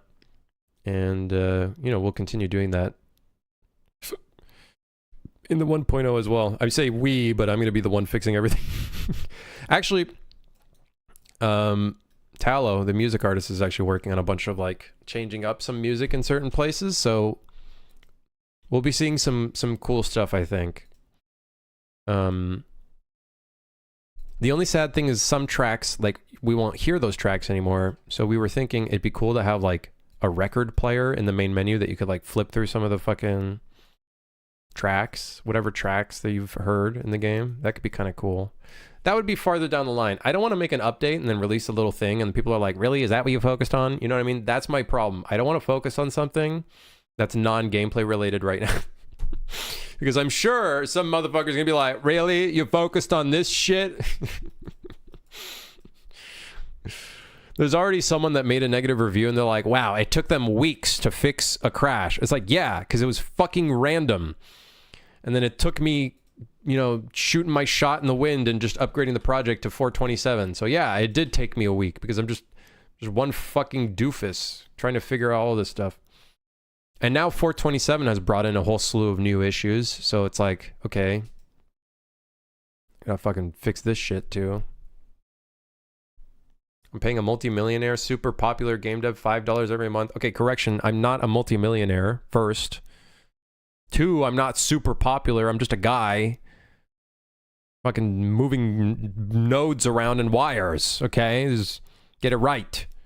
Acknowledges me once per month. Okay, that's true. I do acknowledge you once per month. In fact, I'm gonna acknowledge you again. Hello. You updated 427? Yeah. I could not figure out the crash. The crash reports did not give me anything useful. I think there was actually multiple things crashing the game. The glass destruction randomly crashed the game out of nowhere. It's still causing crashes. I'm trying to figure out why in certain levels. And I think it was Fmod that was calling some incorrect garbage collection.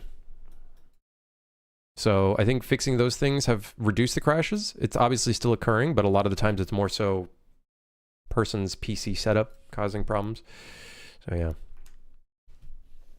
How's the progress been going? It's going okay. I'm fixing one big issue, which is some people's save file will get corrupted, which is obviously not a fun time.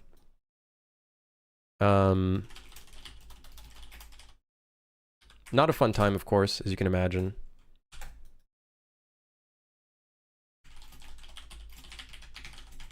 I hope saving this backup file does not randomly cause a crash.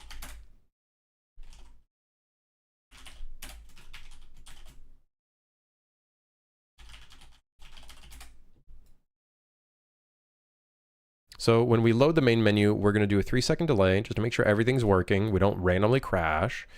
And then we're going to save this to the slot. And this will be our safety precaution to make sure that we're constantly saving to the backup.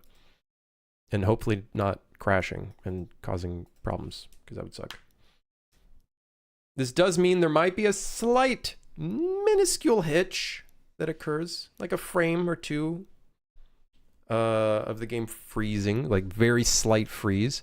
The thing is, our save file is not huge. It's not a huge fucking thing, so we could maybe turn that into async. Like we could do asynchronous save game to slot. Async action handle save game, async save game to slot. There are 2 versions of that, excuse me?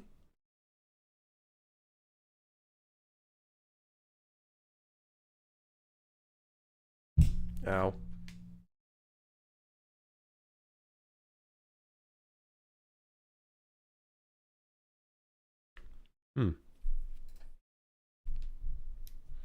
I think Real Ninja. You're a hacker, Crimson, that's why? No, I'm not. Listen, I haven't worked at Blizzard for 7 years. I'm not a hacker.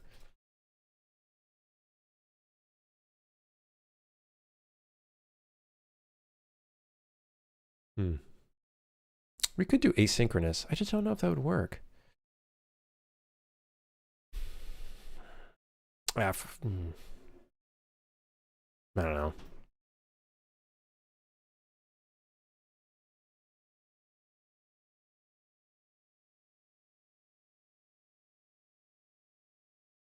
I can't stand hearing about the Blizzard guy. I think what's worse is that there are some YouTubers that have literally posted a video every day, if not 2 videos every day, trying to cover the drama. I think those are pretty cringe, to be honest, as well. Seems like everyone's been talking about it since like 2 months. Yeah, I think it's just like a lot of like, fucking like, dude, okay, you can't come up with any good content, so you just make fucking drama. I don't know. It's just, I don't like Blizzard guy. I don't, personally. I never really liked his vibe, but I also don't really like the vibe of the drama content farmers fucking posting shit every day. I think it's just kind of cringe. And it's like the thumbnail is like, he's done, and it's like the worst looking photo of the guy. I think that's more cringe, in my opinion. And they like, he's done. Huge, massive update. Like, dude, can you come up with anything fucking interesting? You're making like a 30-minute video talking about one bullet point about what he said on his stream. Like, dude, come on. Like, just go back to talking about how he fucking ran away in a WoW raid. Let's go back to that. Like, just go back to that, because it's like... Oh, God. YouTuber reacting to a YouTuber reacting to a clip of Mr. Beast blowing up all his money. Yeah, that's basically kind of the vibe that we're getting. they live a sadder life than the people getting canceled. Honestly, it kind of like reinforces Pirate's take about some of these people being, I'll call them losers, with respect. They are kind of fucking losers. I'm gonna be honest. Like, that's the vibe that I'm getting. You know, the first few videos covering the drama, okay, but then after that, when they make another 6 videos after that, and like it's like one after the other, the same fucking thing, you're kind of like a joke, and I don't know. Like that's kind of like my vibe of it. Let's be real, you just wish you were the one who ran out of mana. Let's be real, I would have just been like, sorry guys, I fucked up. It's so much easier saying that than, I don't know. If we go back to that. I watched half a video about it and I was done. There's such a tonality to it that makes me actually kind of, not be on Pirate's side, but kind of in some respects. In other respects, I'm like, no. But in other ways, it kind of makes me like, all right, like it's getting a little stupid, guys. It's kind of just, you're kind of becoming a joke in and of itself. Like, you are becoming the joke that he is accusing you of. Like, I feel like even if he said that, they'd just accuse him of something else and just still rage bait. Obviously, there's something that someone's gonna fucking point out, but I think if you're like humble about it and not being, you know, a dick about it and staying like, I think it's, yeah, obviously people are still gonna complain about it. Like in my case with my game, trying to fix my game, they're like, it took so long to fix this one thing. It's like, bitch, okay, I tried. Like, there's always gonna be something to complain about, so it's like whatever. But yeah, I thought that was funny. Thought that shit was funny.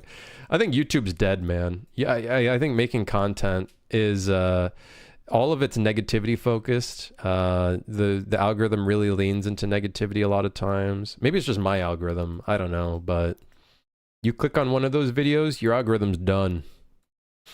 It's done. It's donezo.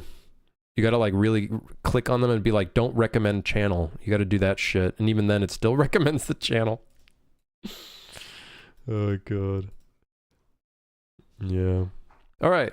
This should be good, and this should hopefully be good in terms of saving our persistent save. Oh,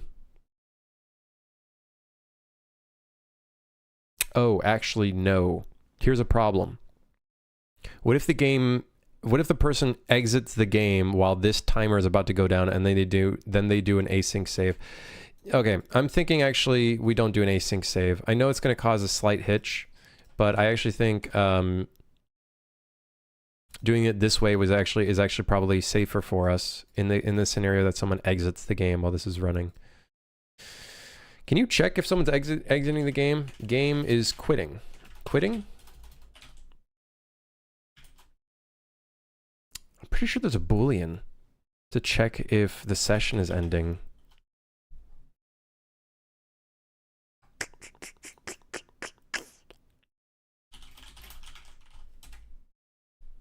I swear it's in the game instance.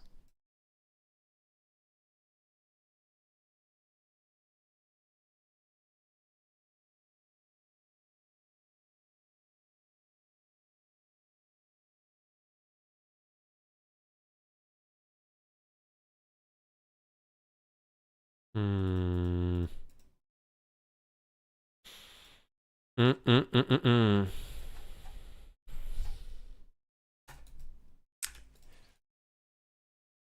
I find nice to watch things. Yeah, I think my algorithm's just fucking messed up. I think the thing is, if we exit the game, this will probably not run. I just want a safety check to make sure that like things are okay.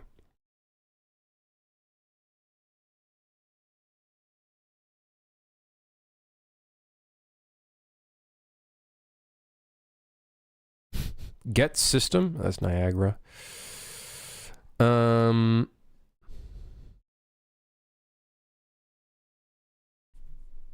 Event on end play? No. I need to find a way to make sure that we're not ending play.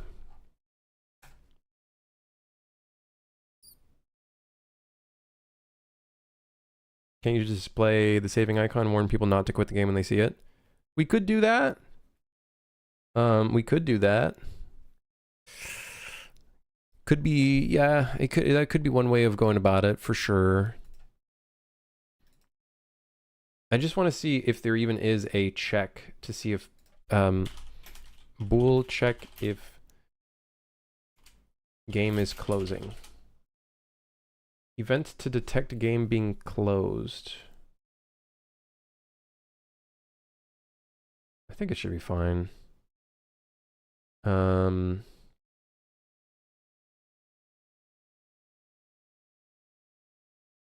Tom Lumen has a save system thing for C++. I actually want to see what he's talking about. What do we got over here? What do we got over here? It's fucking bright. I need sunglasses. There we go.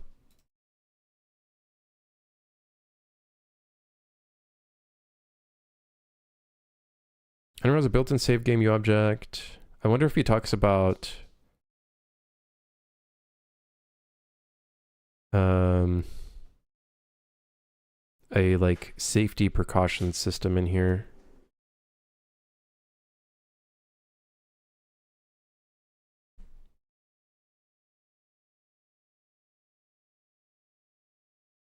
Oh no, he's talking about serialization. Oh, that's not what I want.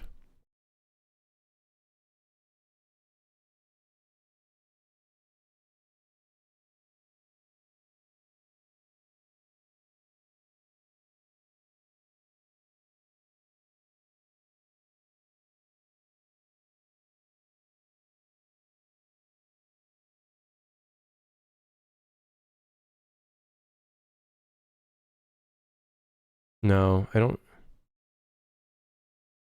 think there's anything really in here.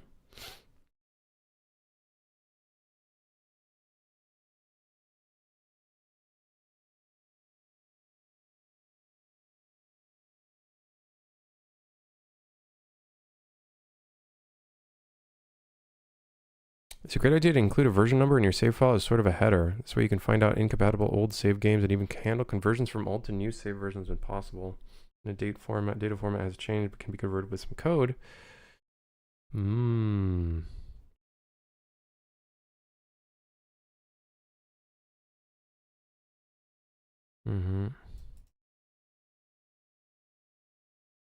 I left a video proof in the original bug report. The pause button is broken. Oh, let me take a look at it, Harmless. Where'd you post that at?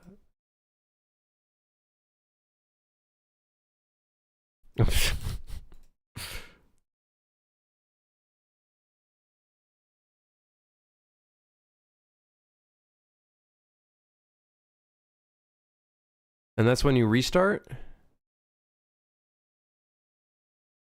I thought I fixed that, man. It's really annoying. Because I swear I thought I fixed that. Okay.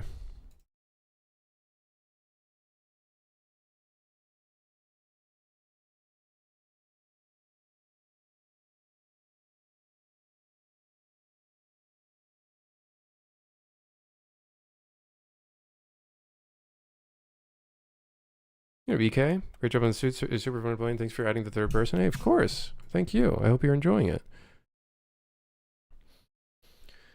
Hopefully more improvements will come with third person.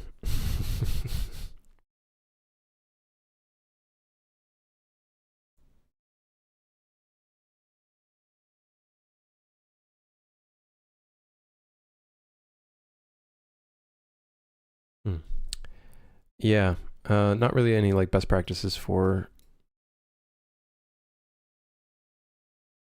the integrity check or whatever.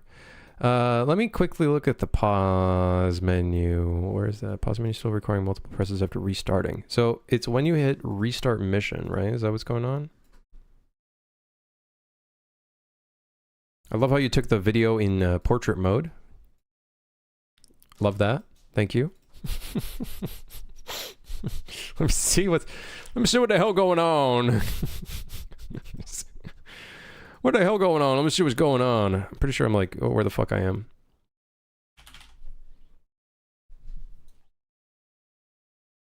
Death screen is not valid. End chapter screen, not valid. Pause menu.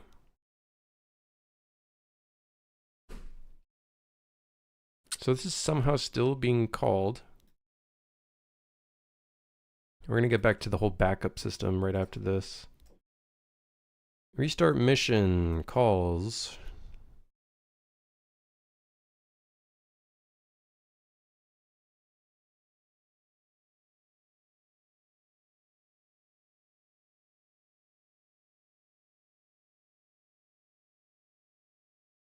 We call close pause menu. You know what it might be going on is that maybe this is just not running.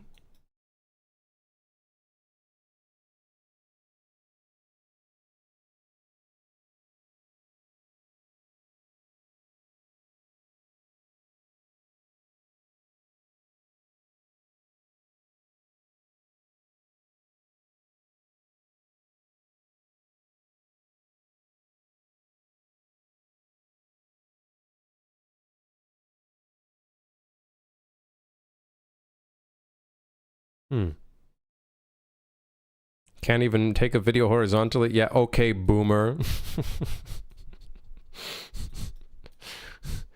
Sorry. I'm not a boomer. I'm turning 28. I'm not that old. I am but a young man. Don't fuck with me.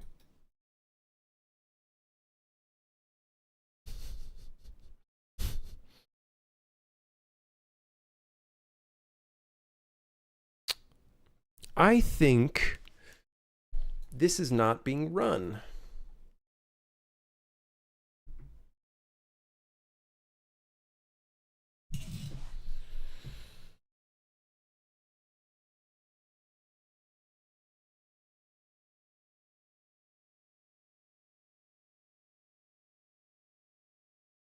But where does it not get run?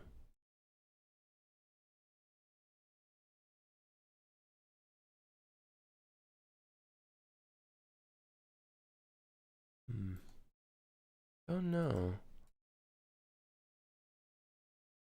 Are there any plans for co-op? Probably not. Making the game multiplayer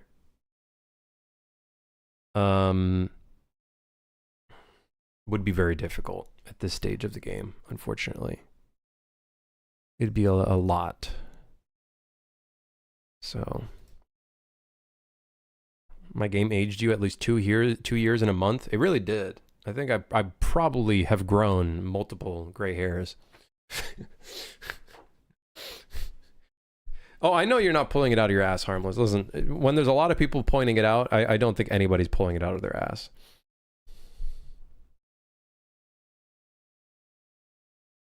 If I turned it into multiplayer, you'd add another 2 years of development at least. The problem, like, I can do the programming, right? It would take time. The problem comes in, how do we design the game in such a way where it facilitates being able to do co-op? That's the only problem, because I never really compensated for multiple players being in certain levels, and we don't have a lobby system in the main menu. There's just a lot. There's a lot.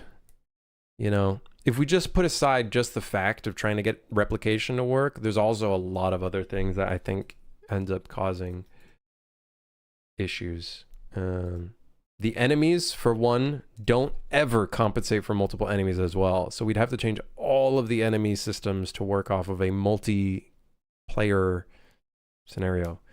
When are we getting the Gooner skins? Hey, listen, man, I'm sure the mods will cover that.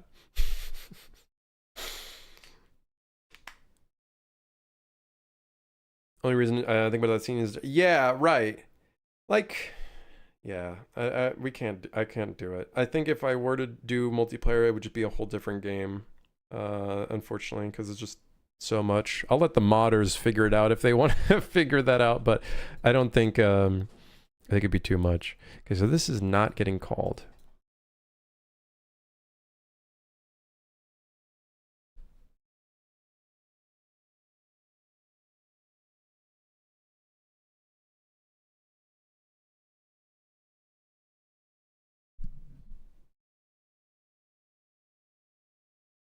When are we getting gun skins? Probably never. That would probably be a modder thing. I'm sure a modder could probably figure that one out pretty easily. Like I could see that one being an easy mod. Like someone wants to turn the guns gold. Like I could see that being pretty a pretty straightforward way of doing things.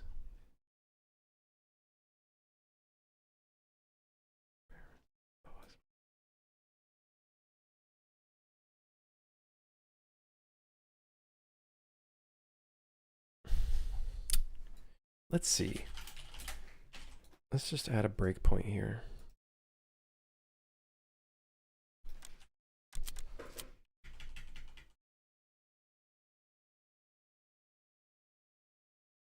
Gun skins with some sort of RNG system to acquire them, with some sort of boxes you can buy, which requires keys that you can purchase with real money.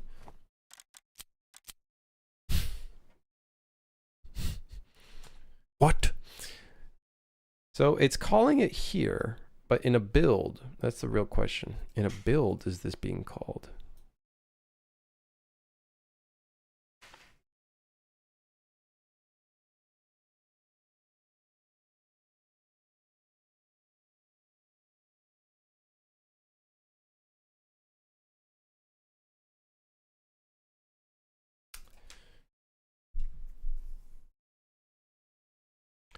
Maybe that's not the problem.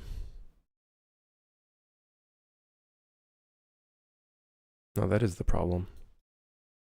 That is most definitely the problem. Man, I don't know, dude. It is removing the pause menu from the screen in your video. Let me see. Hold on, let me look back here. Yep. The pause menu disappears.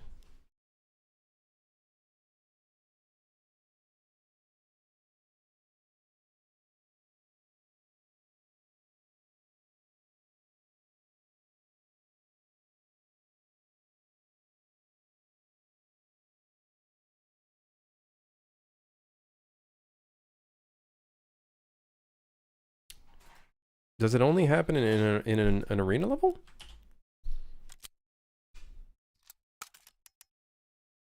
Like, let's go to that one.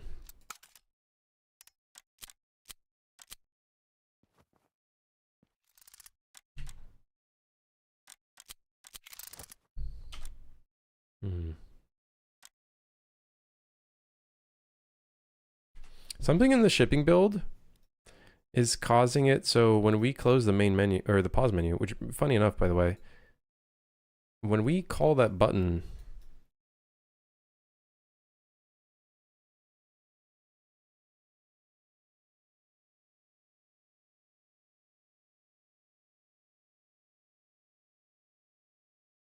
that's so weird, because this is running, and I would imagine the music is also fixing itself. Huh.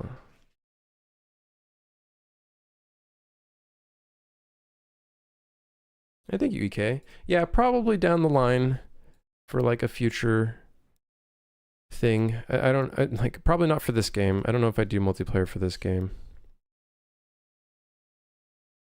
But Legend on Ocean Drive. Hey.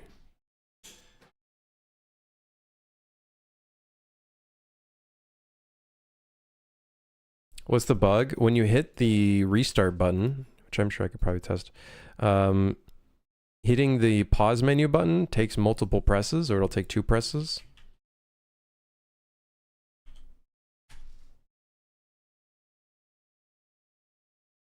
Like there, it's occurring to me. It is happening to me as well. Don't get me wrong.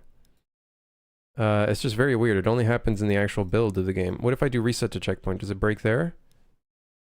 So it only happens on restart mission? Is it my next game multiplayer? Could be. I think it might be overscoping if I do the next one multiplayer, because I do want to learn C++. Does it happen when you die?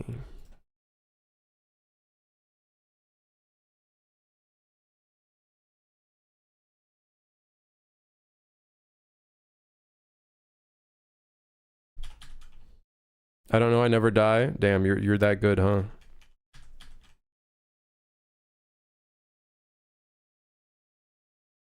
Do we have a flashlight keybind yet? I do not. We do not. Okay, so restarting from the death menu causes it to require 2 presses.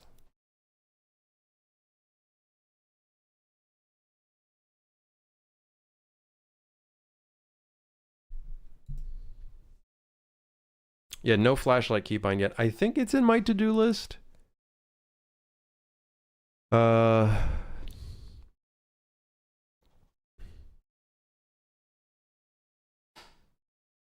It's not. But I have a bunch of things for the key binding stuff that I need to do. That's so weird. I'm pretty sure we call like the exact same code when you reset. Or I think we do. Let's see.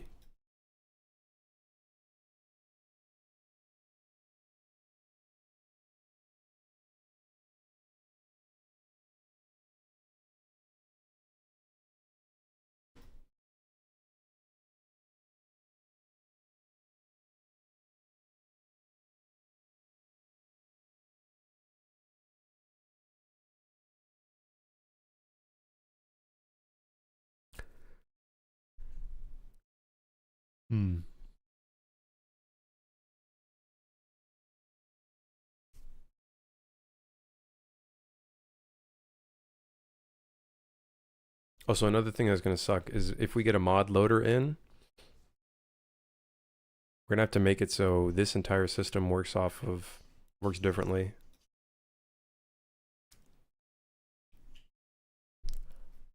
What? Did I make the environment art for Superfire? I made some of the art, but a bunch of it is marketplace assets as well. Retextured assets. All that kind of jazz.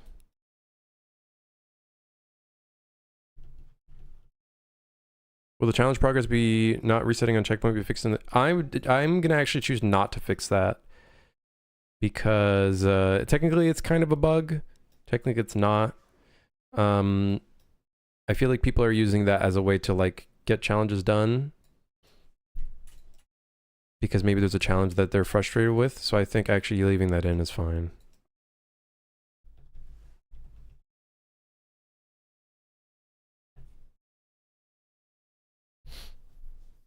I think a Ripper Junkie. It's not an asset flip at all. I know people will bring it up. That's fine. It doesn't matter to me. The kill red suit in 2 minutes will piss people off. I think if you restart...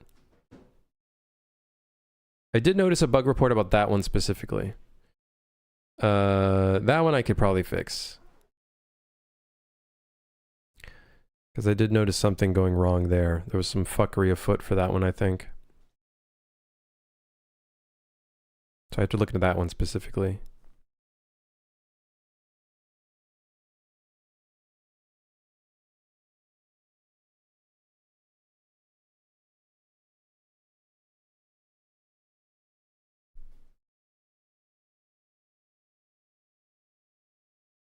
Why is the retexture a weird diamond pattern? Is that meant to... Oh, that's just the shader. It's kind of like a comic pattern. In the main menu, it's different, though. It's the just normal slashes. I am going to put a setting for that, though, because I know some people just don't really like it. The problem with doing that, though, is some of the levels will look very, very plain.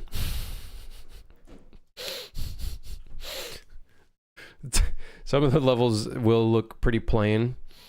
Because there are certain assets that are like just straight up solid color. Not the nicest looking thing, but yeah. You got some game release? Thank you, Bera. Okay, let's go back to what... Yeah, the pause menu is going to take me a bit because I have no fucking idea what's going on. Like, what I could try to do is instead of a sequence... Let's call this here, like right at the end here. I don't know if that would fix anything. I would be very weirded out if it did.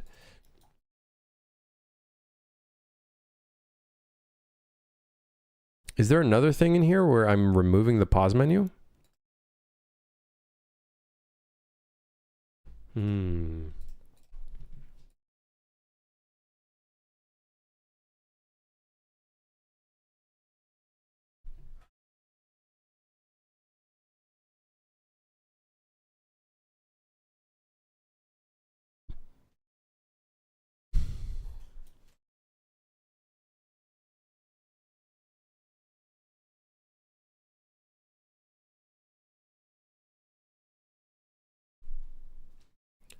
Oh, well, would you look at that?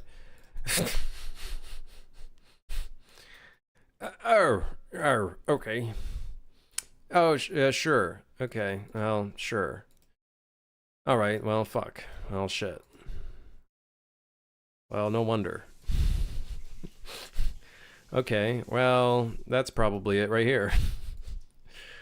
When we hit continue run goes into switch level. Switch level goes into pause menu check, which is right around here. Okay. Well, there it is. There's the fucking pudding. So it removes the pause menu before we can even do the thing. But what's weird is, don't we call that in here as well? We call continue run. Continue run calls continue run. Continue run calls switch level.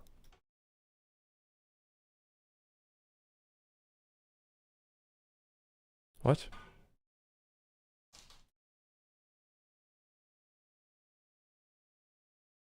How's this working? Maybe it's not working. I don't know. Maybe it's not. Maybe it's just not working.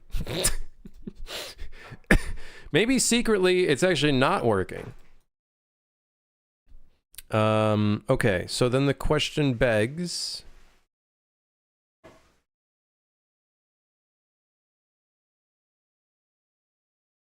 do I break the game if I, instead of just calling remove from parent, what if I set the pause state here? Will I break the game by doing that? Let's do some testing. Let's first start with this. On the player controller,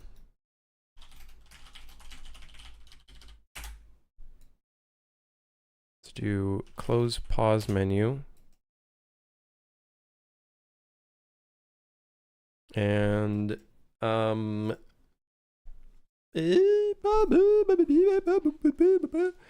a flavor to it. I was just asking out of artistic curiosity. Yeah, it's a full-on post-process shader, which is a bit expensive in its own respects. It's a bit now in terms of retexture, I mean like an actual like full-on like texture change up of stuff. Like this asset, for example, is like technically a very plain basic asset, but I added like some bevels to it, some like different models, and then I re-UV'd it so it could have like a nicer kind of tileable texture on it. So those are kind of like the stuff, like retexture stuff. You can see though for some of these assets it has like a plain kind of like tileable on top just to kind of mix in some shit, but these kind of assets don't have anything on them, which kind of fucking blows ball sack. Like I think I have a wood texture in here.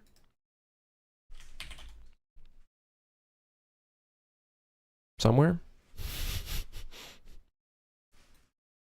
Oh, you know what? It won't work because it's not UV'd. So that's ass. Like we could do that. You know what I mean? Like we could give this wood. Give it a wood texture.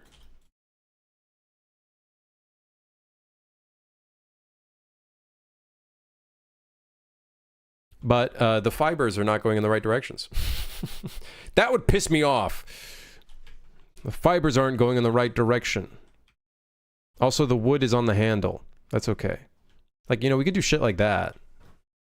I think this one we could probably do the same thing too. Yeah, there you go. Cinema. Look at that. Just made the game 10 times better. Have you ever played any of the Infamous games? No, but I did watch. I still remember. That's like a memory in my brain.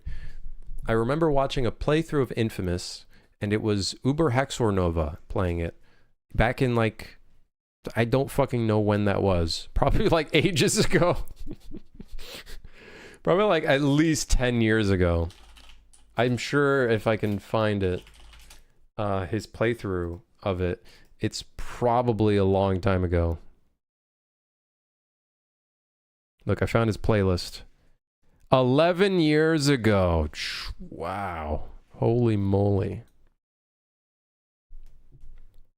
Run a question, do you think an arena mode where you face hordes of enemies and try to survive would be possible? We kind of have one in the game.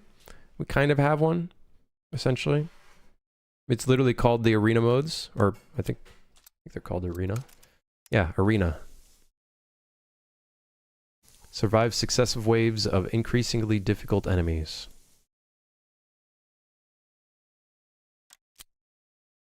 Yeah. But yeah, we do have some wood. It's just not like pretty look. Like we could probably apply it to here too. I don't think anyone's gonna see this though. I don't think anyone's gonna see that asset. Oh, I have it here as well. Was YouTube even red back then? I'm pretty sure YouTube has always been red.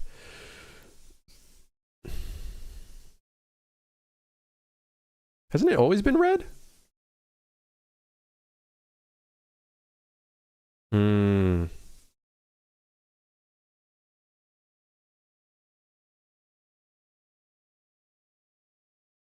Oh, that's crazy. He's even calling some of the materials. Like he's able to get some of the material calls in here. How is he doing that? That's fucking wicked.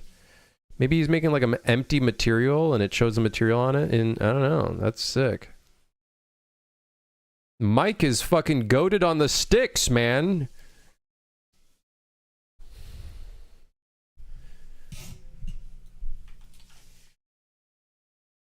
Mike is fucking, he's going in, dude.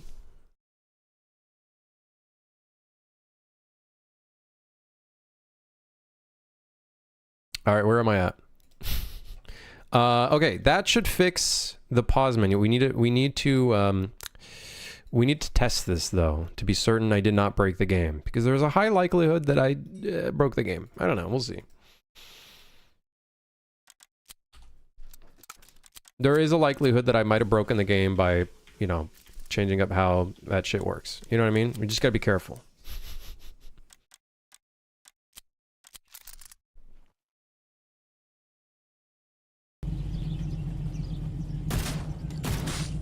Seems like everything's working.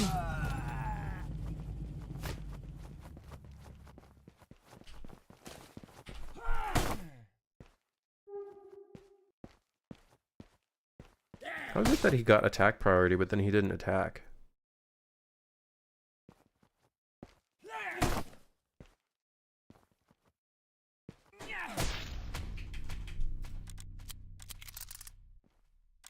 Okay, so it works here. Of course, we just need to test it in-game.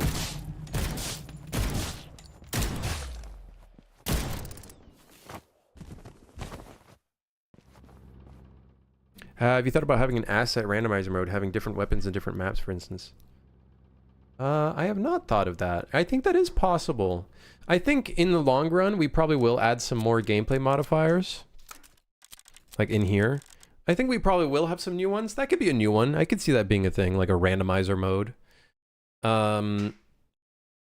We do have Gambler. Gambler is like the closest thing we have to randomizing right now, but it's not like randomizing weapons. It's more thing like it randomizes these modifiers, which is kind of like a fun little mode. So yeah. Mike Nolan, is that the Mike? The Mike, the one and only? Dude, doing God's work, Mike. Hell yeah. How did you get the gun to work? How did you do How did you get that to work? Are you loading the gun in? How did you get that to work? Oh god. You want a cool lie or the truth? Tell me the truth, because I'm actually curious. I have to look at how we instantiate all of that stuff. I'm pretty sure, like, let me see actually. Primary weapon. I'm pretty sure we have a whole code section for loading in the primary weapon.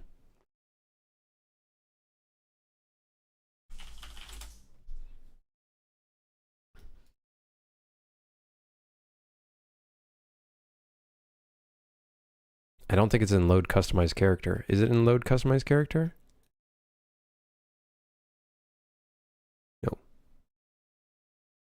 I just spawned 4 different blueprints in. I'll send a screenshot to the modding section of the ones I used. Oh, that's so funny. Oh my god. It's like kind of brute forcing it almost. This is where it breaks right here.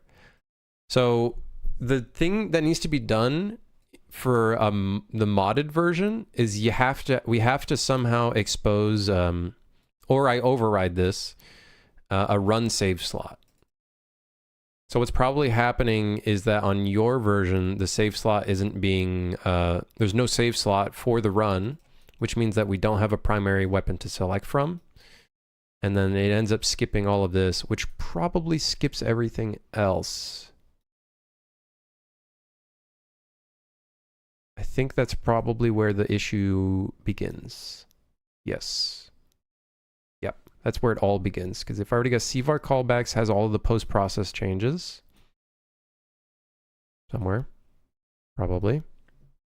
Okay, maybe not. I was just kidding.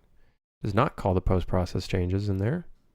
I don't actually know where we call the post-process changes.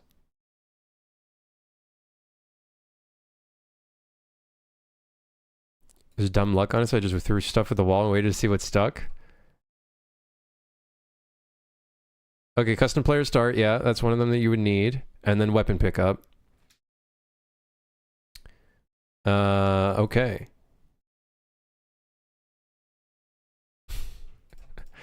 Okay, yeah, what you would need... Now, I'm sure I can, when I make the in-game modded level loader, I can make sure that this all works. What I would like to do is make it so the modded loader, you can actually create a save slot and then people can continue runs, and then modders that make the levels can put in checkpoints and stuff like that. I think ideally that would be sick. So then that way it's almost like it's integrated into the game. Modders will have access to all of the same things that all of the other levels have, like challenges and setting a platinum time. And the platinum time is essentially like how I dictate if someone gets an S or an A or whatever. That's really funny to see. So are these empty? I would assume these are just empty blueprints. Can they be found anywhere, or does it have to be in the exact file path or folder path as they don't pack? How does it work? Do they have to be in the exact folder path? Like, does the asset need to be in the exact... They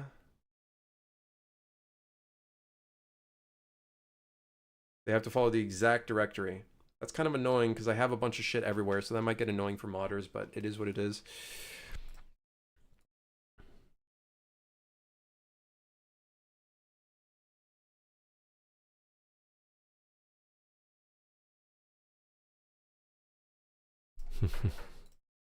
Interesting.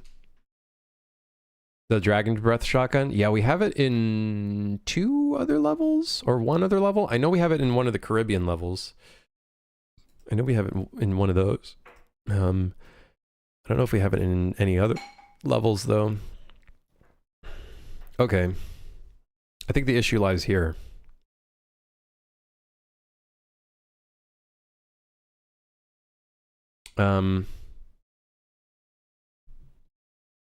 I wonder if I can override this without causing any issues.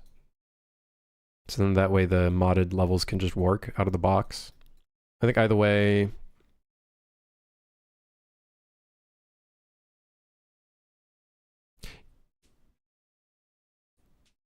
I think this should... Mike, can you test this for me? If you... Do you have a current run? Like if you open up the menu, does it show continue on the screen? Like obviously this is not like a, you know, can't expect everybody to fucking do this, but for now, for your testing, yeah, you have to have, so if you have a level loaded and then you have a save file here, loading the modded level should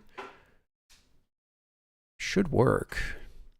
Because we call it begin play.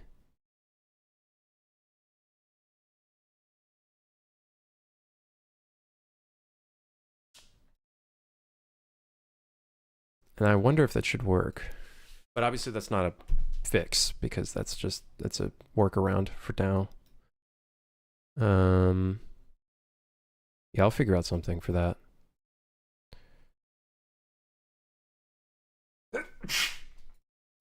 Yeah, excuse me if I like for modders and whatnot. Excuse me if I'm like juggling different things and I'm not, you know, I'm trying to prioritize some other stuff right now, and then of course I'm gonna try to, like, you know, where I can throw in some stuff there. You know what you might need? So the post-processing system I think it should be loading. I think the thing is that you need to have is just have a post-process volume in the level. I don't know if you already have one in that level that you have right here in this one. Just an empty one. The system should look for it even without a save file. Let me see. Let's double check that. Let's see if that's true.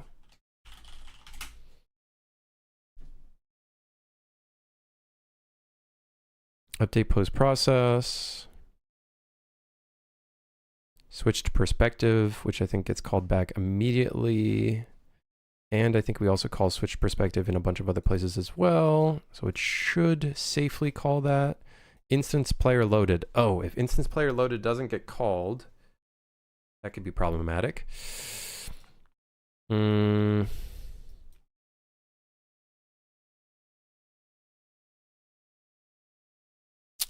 It might not be cutting. I think it would only get called when you switch to third person in the back. But it just needs it just needs an empty post-process volume. Of course, so I think having a sub-level for that would be great, for sure. I think for testing right now. Okay, let me see if we can work on this other stuff right now, though. Any chance of the game getting a demo in the foreseeable future?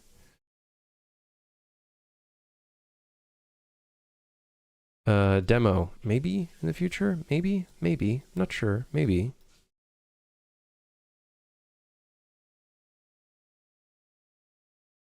Probably a maybe.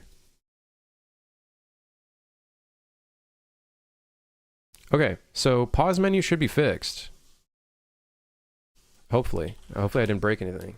Can't wait for all the reshades on Nexus. I think that could be sick. That actually could be sick. You know, some post-processing stuff. That could be sick. That could be cool. I don't know, man. In the back of my head, I'm still thinking, oh, man, I wish I made the game a little bit more sandboxy so that modders can do more cool shit. You know what I mean?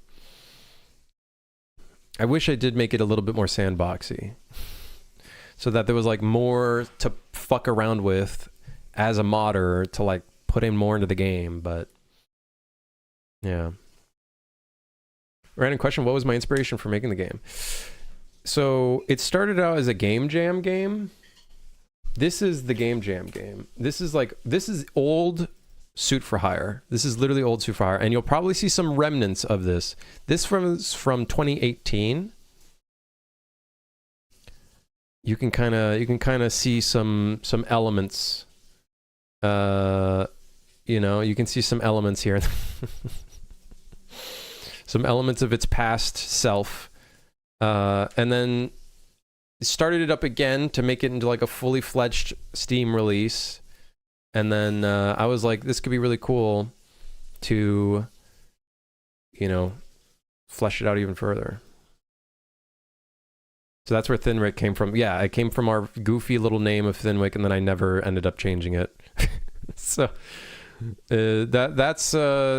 that's the history of the game right there. You can see it has a really old time thing, score. The old version of the game, you can still play it on IndieDB.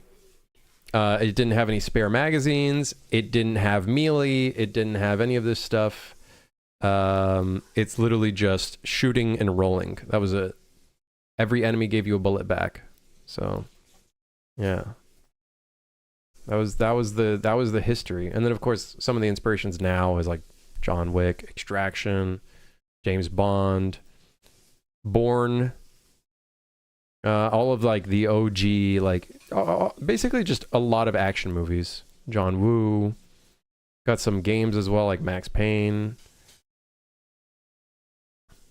Yeah. I don't know, I get inspiration from a whole slew of different places. I'm gonna download it. It's a fun little goofy, you know, simple arcadey game, but I think it had a bunch of bugs. It had like a lot of bugs. So, yeah.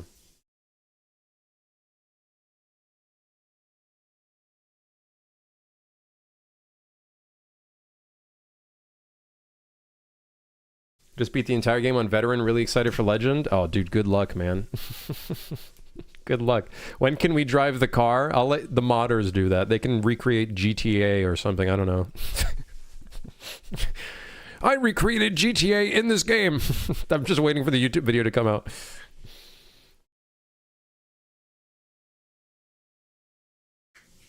That'd be hilarious. That'd actually be really funny. Okay, the backup save system. Let's go back to what we were working on here. Which is making that backup save system. Here. Event shutdown, save to backup. Okay, so in the random instance that a cast fails for the persistent save, what do we want to do from here? I think we want to do multiple attempts. So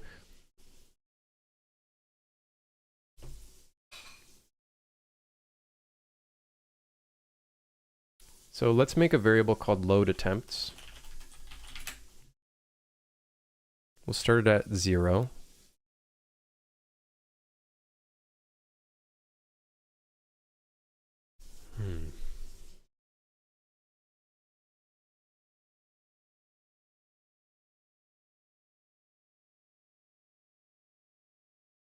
I don't know how I want to do this actually.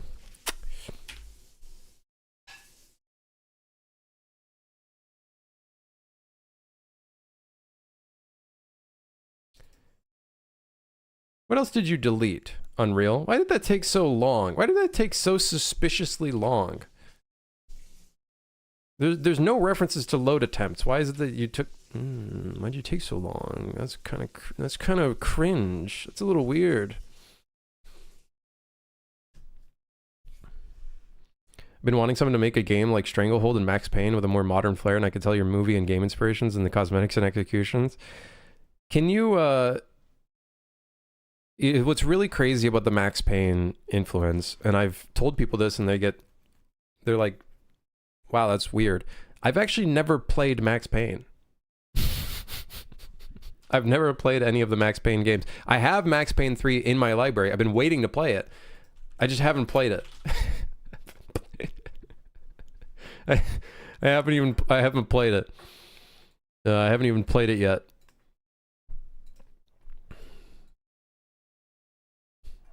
I'm surprised somebody in the community doesn't have a high subscriber shitpost YouTube account for stuff like that. Oh god. I think the sniper section is probably going to be the only section I'm going to have trouble, just because I need to change that section, because I understand a lot of people are frustrated with that, and I get it. It makes sense. I'm probably going to change it up a bit, but the timing I would recommend is when the laser gets really tiny, wait like a split second and then dodge, and that's usually like, or you can listen for the gunshot that goes off, the big loud gunshot. Is Stranglehold even available anymore? I have no clue. No idea. That's another game I haven't tried. So when are we going to start seeing suit for hire trick shots? I still remember, let's see if I can find his video.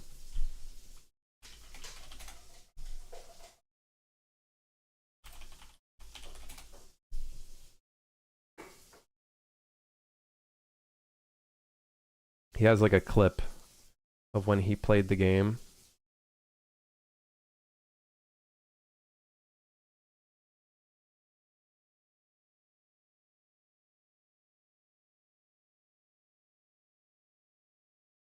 I don't know if he has a, I don't know if I have the clip anywhere.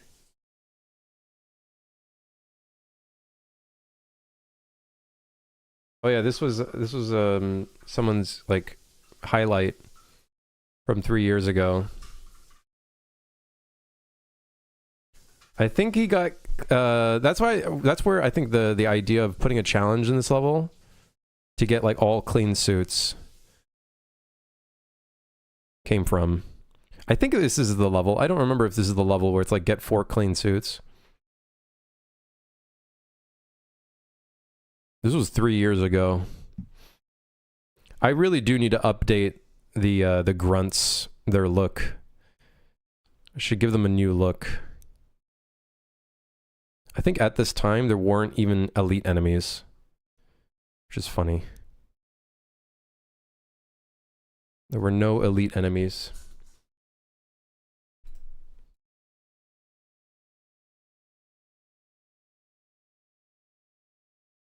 Tried to play, but I have epilepsy and it's a lot of flashing at the start because of the story, so I had to stop. Rockstar making their game not accessible. Would having leaderboards also be considered multiplayer? I've thought of doing a friends leaderboard. I've thought about that. But doing a global leaderboard would probably just be counterproductive because a lot of people would just cheat it, which is the only problem I have with it.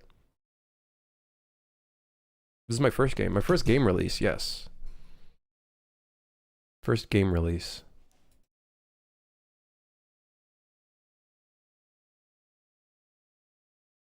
My high school project, as some people would call the game.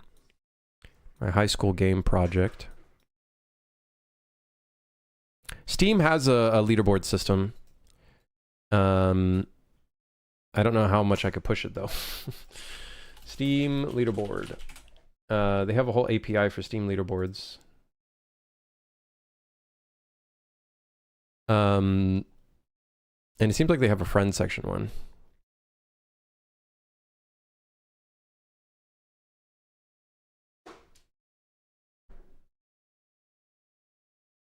So it's pretty cool. I think one thing that would be different is modded levels would not be able to have a friends leaderboard. Unless I went through like a verification process. Because you can only create up to 10,000 leaderboards. Now, I'm sure they would take a very long time to get to that point, but...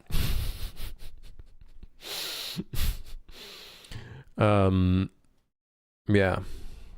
I could probably do it. I think I would keep it to friends, though. I think friends would be cool. Yeah.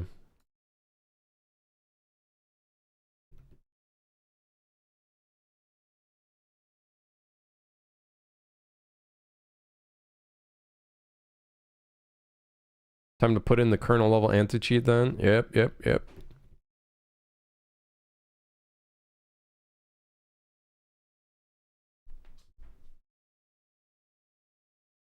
The moderations are terrible, but damn, they love gamers. Hey, that's sweet money. When are we getting a rainbow mode where all the enemies pop with a stream of colors and then loot just comes out like pots of gold? Ah, Diablo 3. The Diablo 3 modifier. Oh, God. Oh, yeah, just a post-process volume works, so now I don't have to stream the levels. It's efficiency at its finest right there. Hey, there you go. There you go. Yeah, the load level process is fucking shit. I'm not gonna lie. That's kind of one of the reasons as to why I didn't make a level editor. Because I did a really piss poor job of putting in a level 6 system in this game. So I'm gonna try to streamline it. For sure. That would be something I'd want to do.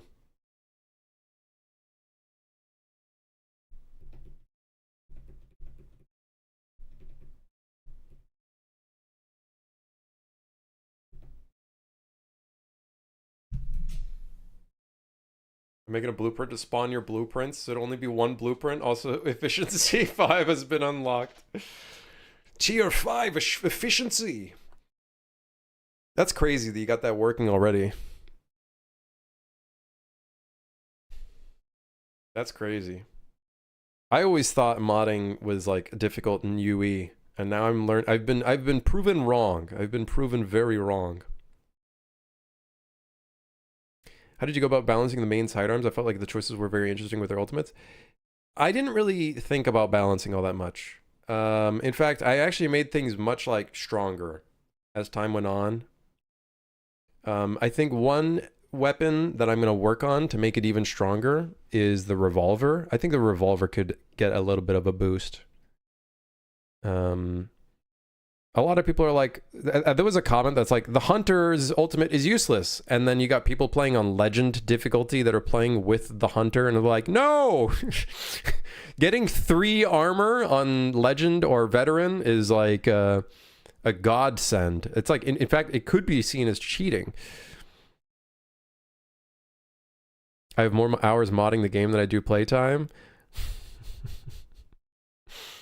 Hopefully, when I release a dev kit, that makes things even easier. Hopefully, by the time I do, Mike already fucking has his own dev kit at that point.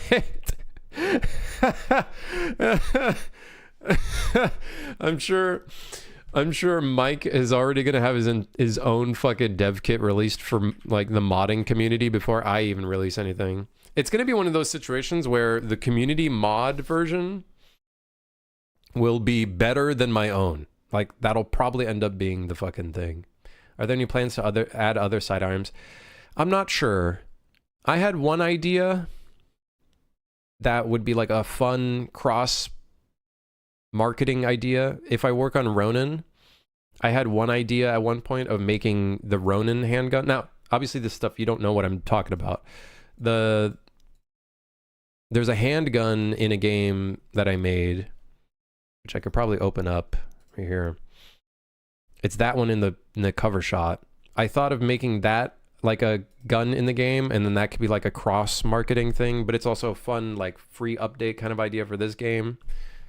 And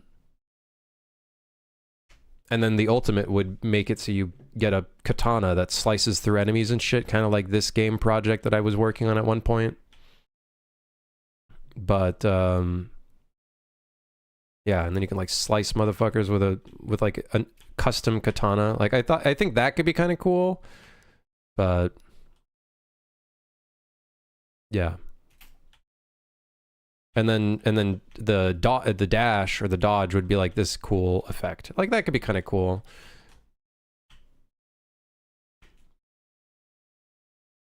But yeah. God, the combat was not very good. I really fucked the combat up. But the handgun would be this one. I don't know how to spawn it. That's not it. That's not it. That's not it.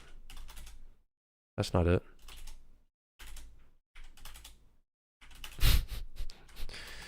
Oh, there. Oh, wait. Oh, there we go. Oh, there we go.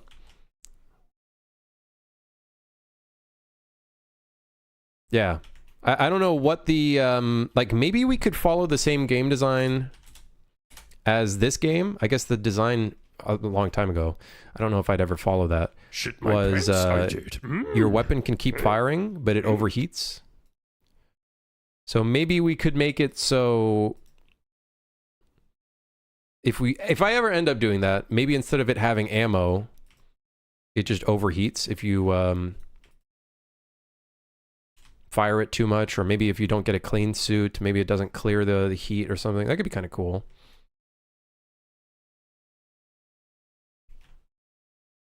Anyways, that could be one of the ideas. Ah!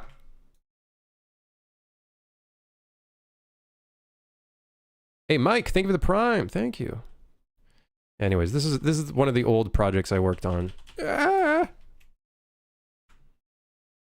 We can't hear it shoot noise? Yeah, I don't have the audio set up.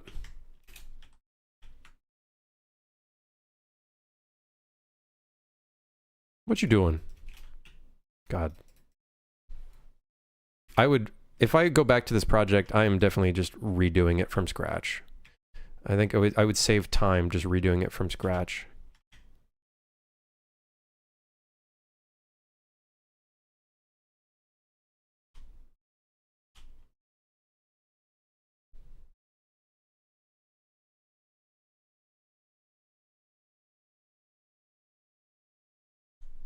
Yeah. Anyways, back to work. Where the fuck I am. Okay. So we have a backup system. Now we just have to figure out how to load that backup if the game somehow crashes or breaks. How long did I work on that project? I have no idea. Make the noise with your mouth so we know how it should sound. It sounds like a sniper rifle sound effect, even though it's a handgun. Slightly modified.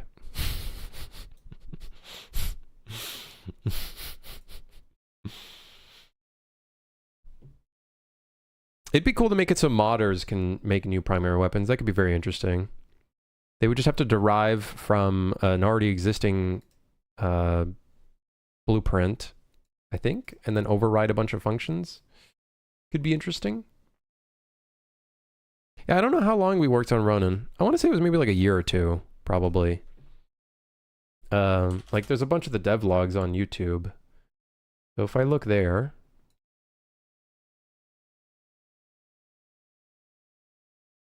the first devlog of Ronin was, which by the way, funny enough, when this game first started out, it was top-down, which is really funny.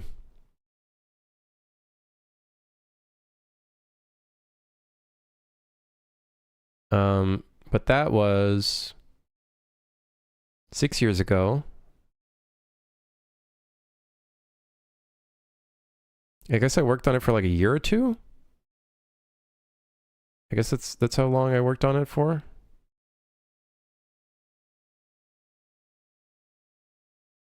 I think so. Like, I think, funny enough, though, the old combat of the game felt more intuitive and interesting than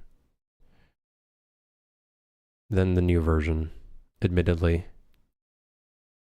So I would take all of that into account, making the game again. I think a year or two, give or take, year or two. BP custom player start is all I need to load weapons. BP custom player start is like our own version of a player start. And it also has a variable for the checkpoint.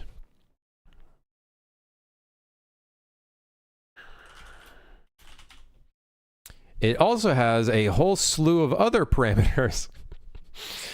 So it has a checkpoint. So that would be what modders would want to use when checkpoints happen. There would be a checkpoint integer that would specify where the player would start the game. So 0 would be the starting point. And then once you do checkpoints, 1 would be checkpoint 1, checkpoint 2, blah, blah, blah, blah, blah. And then that's how we do our system there. But there's also other things for like the camera direction, the angle of the camera, a bunch of other shit. So here, if you want to take a list of the, I don't know if all of this data is like shown at all. I don't know how much of that is shown. So then you can do a bunch of overwriting.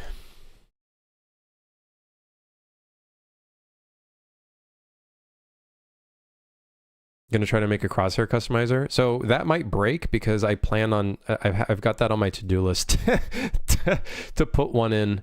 I have a whole to-do list of crosshair size, crosshair styles, even some like other stuff like condensed crosshair, which will probably look a bit like the deadlock crosshair, I guess.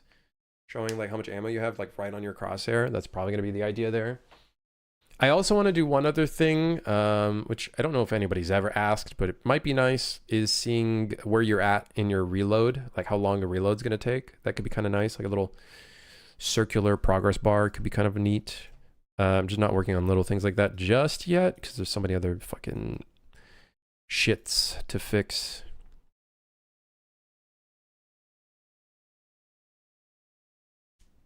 Dude's already in your UI. Well, the crosshair customization would probably just be like, well, for one, it just runs off of a PNG. So you could probably override the PNG and that would probably be an easy fix. But when it comes to like changing it, yeah. Like, I guess something that could be done is modders being able to add custom shapes, and then it can maybe route into my system. I can look into a way of doing that. I wonder if I can read a folder of textures. I can maybe do that. Let me take a look, Ben. What you got?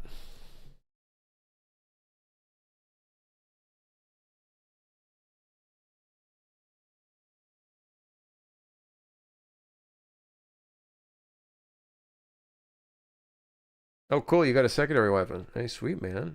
Hell yeah, dude. Hell yeah. You're going to have fun when you fuck around with physical animations, Ben. You're going to have a fun time messing around with physical anims. To add a bit of that juicy... what am I thinking? Some of that juicy little ragdoll physics. A reload mini game? What would a reload mini game be? Like a way to reload faster?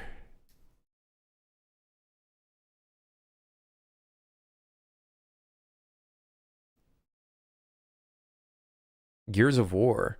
Oh, do they do like the Battlefront thing where it's like almost a little bit like what's the word I'm looking for, man? I can't figure out the word. What is that word called? Like a skill check or whatever? You have to like click the button again at the right time.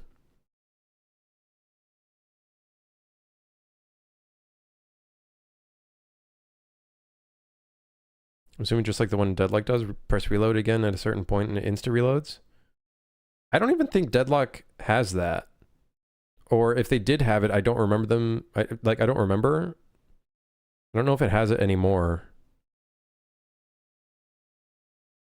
Oh, it's an item now. Oh, okay. They turned it into an item. Okay. I think it is an item. Hard to port. I think it is an item. It used to be like, I want to say it used to be an actual regular mechanic for the game.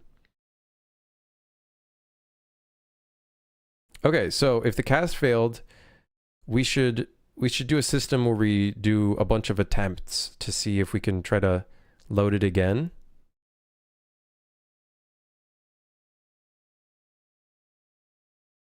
Yeah, I think we are going to make a load attempts.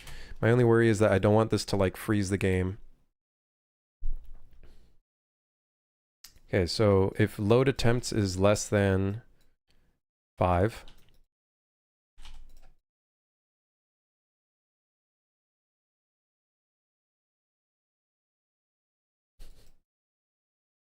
it's about to get real chaotic up in here. Load attempts is less than 5. If true, then that'll continue through the thing. Otherwise, if false, we're going to try to go and load the thing again.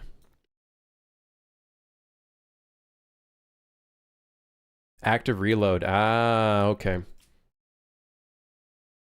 They changed all of the items, man. I'm still trying to figure out shit. I'm still trying to figure out things. I'm lost. They released a patch recently that actually made me just hate the fucking game. It just does not feel good to play anymore. So I just have not played it. The newest patch they released, wow. I don't know. I don't know what the fuck is going on in Kirby's head. What's his name? Kirby? The lead dev?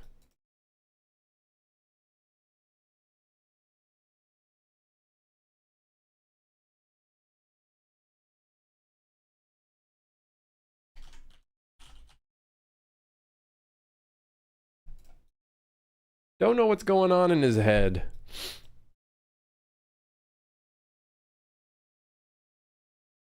Basically just halfway through the reload, there's an input window that lets you skip half the reload item. Yeah, I think it's a good idea to turn that into an item, so I think that was good. It's just they made a patch changing how like shooting works and a bunch of other stuff, and it's like, it feels, I don't know why, like, they nerfed Lady Geist, don't get me wrong, which is my main. And honestly, rightfully so, they changed a few things, but now it just feels like shit.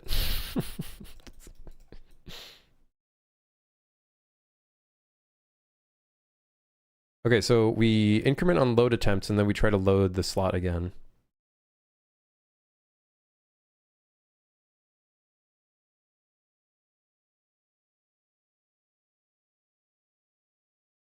Let's maybe do a delay so we don't cause some sort of crash.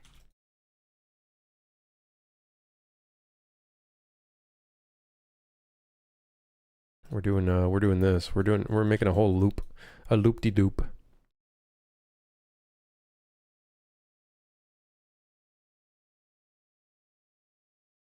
Haven't played Deadlock since it first released. Forgot it existed.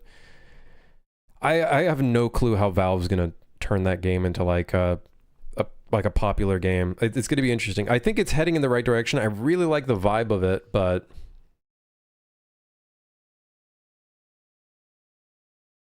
yeah.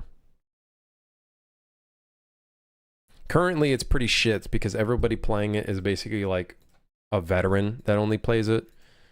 And that really drives me away. I'd rather play a different game at that point. Like, I don't want to play around a bunch of people that play the game every fucking day, every hour. Like, kind of just like, I want to sometimes have a mix of players, you know? Because then matchmaking takes so long and everything. And I'm like, oh, actually, maybe I'll play some Marvel Rivals instead or something.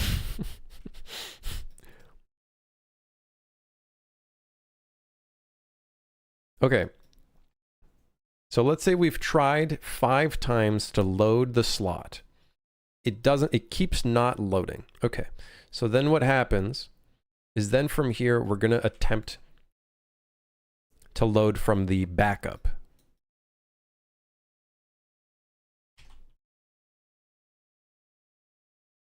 Does the backup exist? Okay. If it exists, is Deadlock that Warhammer arena shooter? It's like a noir New York Valve's third-person MOBA.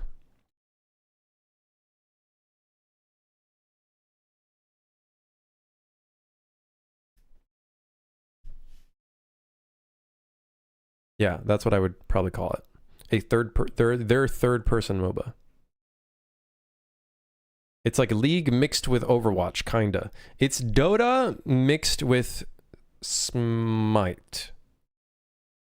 It's Dota mixed with...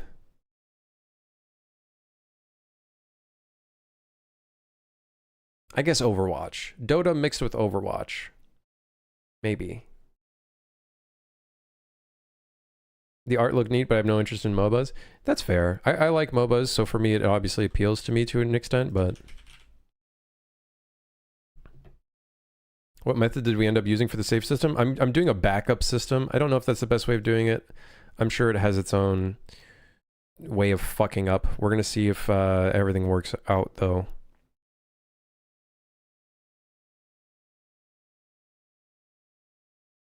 So if the persistent save backup exists, we want to load from the persistent save backup.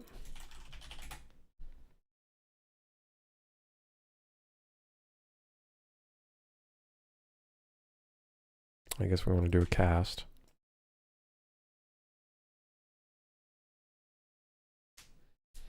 I prefer me some lead and gore. That's fair.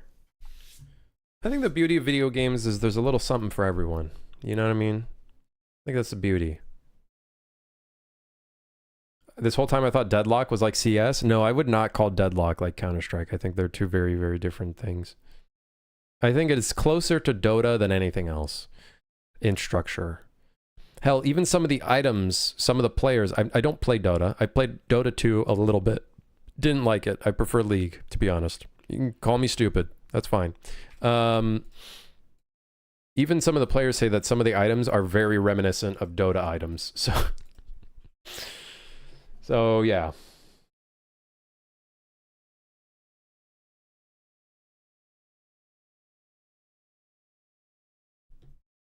I like all types of games. I'm an all types of games person.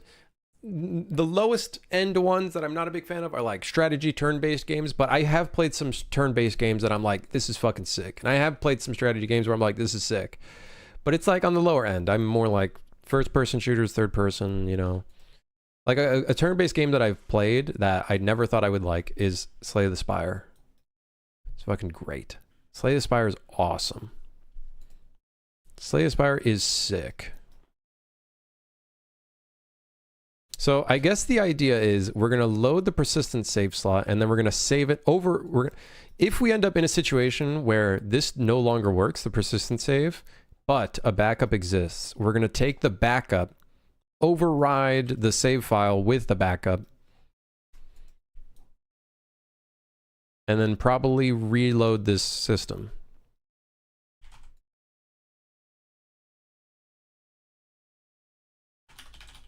we will recalculate, which will then rerun this system. And then that should be fine. I'll override you with a backup, pal. What the hell? What does that even mean? Is that a threat? What's my favorite all-time favorite game? I don't have one, man. I really don't have one.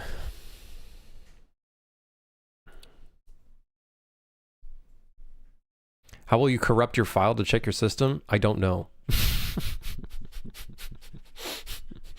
I don't know. I think I might ask someone that had their file corrupt to see if I can get their corrupt file so I can test it. Yeah. Yeah.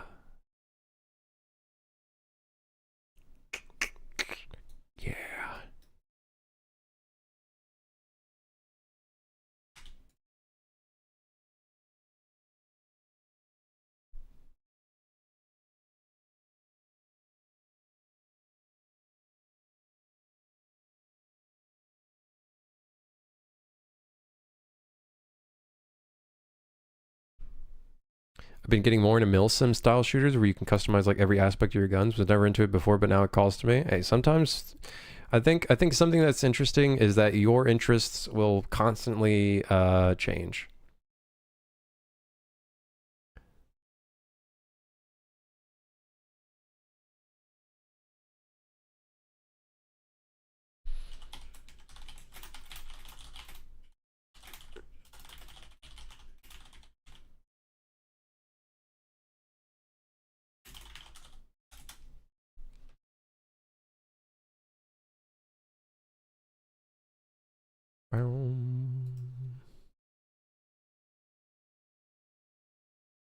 Yeah. Had a season of sim racers? Yeah, dude, sometimes I'm just like in the mood to play a specific type of game. Like racing games, sometimes you get that itch, you know, to play a racing game. Like I think there was a time where I bought like a 1 month of like fucking...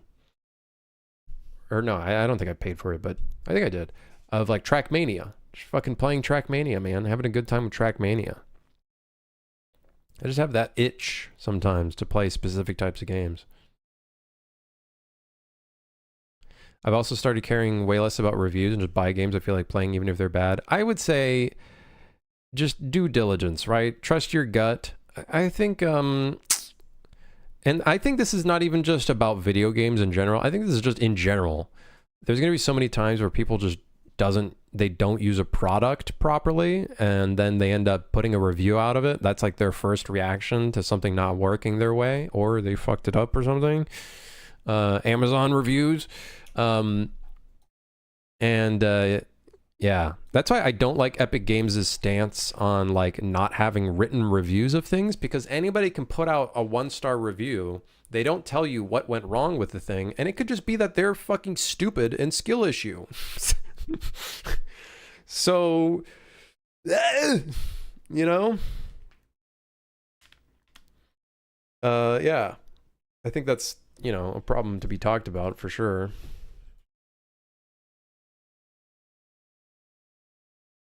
I'm gonna have to test this a shit ton before I release this patch because I don't want anything breaking for anybody. Yeah.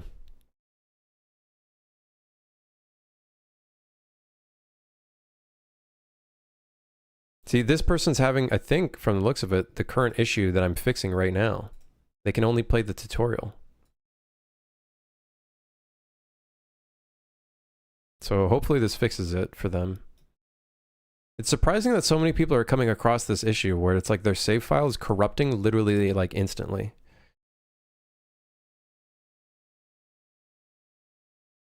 That's kind of wild.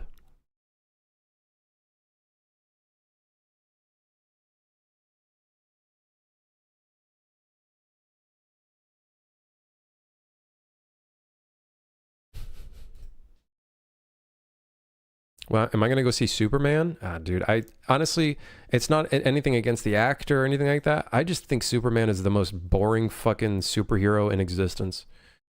I think it's the most boring, shittiest superhero. I think in I'm sorry, I'm probably pissing off a few people, but like I'm gonna say it. All right. Superman is the stupidest superhero ever. There's probably another stupid superhero. I heard there's a squirrel that fucking beat the shit out of Thanos or something. I don't. That's pretty base though.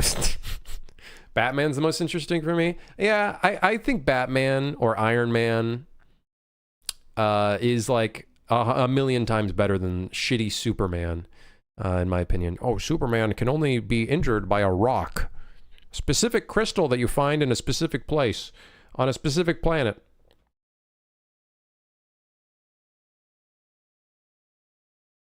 Okay. Superman fucking sucks. What a shitty superhero. Boring. Ugh. I don't know. I don't care for it. Don't care for it.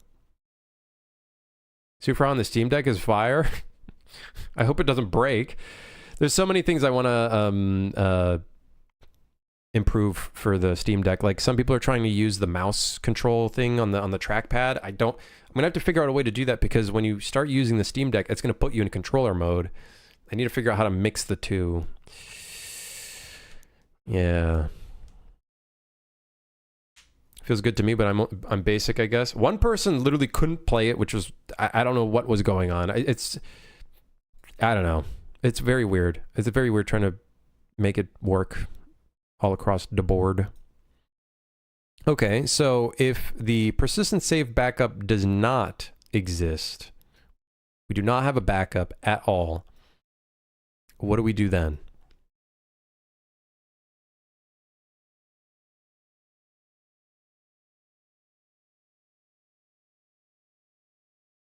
I say let's just okay, no, I can't do this, man. I can't make a custom event.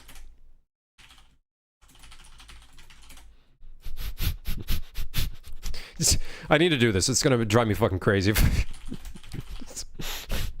All right, if the save game does not exist, then we create a new persistent save. If the persistent save backup is broken, then, and that cast failed, then we create a new persistent save from there. The only problem is, of course, that means a person's new load. Yeah.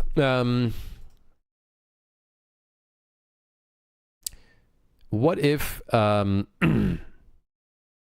think this should always be successful, no matter what.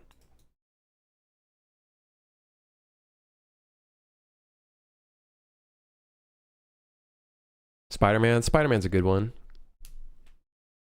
X-Men. Wolverine's cool. I can vibe with Wolverine. Okay, if there's one superhero that I'm okay with not dying ever, it's Deadpool. Deadpool's the only one that I think I'm okay with. But his only weakness is himself because he's a fucking idiot. Deadpool can be one really, special guy. Deadpool I'm okay with because Deadpool feels like he's a little bit of like a superhero parody. And I think that's great. Superman is taken seriously, and I think that's the difference between Superman and legit stuff.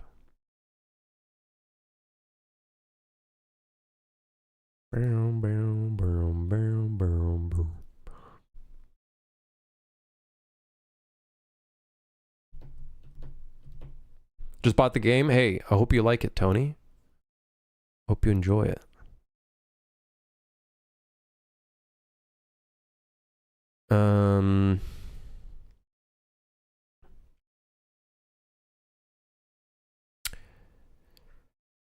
Okay, if the cast fails, which is very rare that would occur, the persistent save will then attempt to do 5 loads. 5 attempt loads. It will try to go through, reload it, go through the thing, do the thing, bada bing.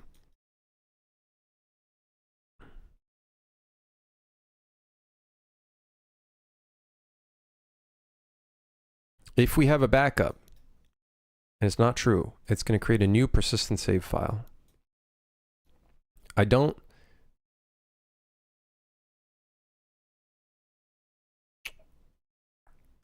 This would only load on cast fail. think that's okay. I really miss superhero games that aren't superheroes like Infamous. When was the last superhero game? I guess Guardians of the Galaxy would be the last superhero game. I don't know what a superhero game would have. You know, I don't make superhero games. A lot of my games are kind of like either a vigilante or like an anti-hero, essentially. And I guess Infamous would be essentially like an anti-hero. Can't you go in like good or bad path on Infamous, if I remember correctly?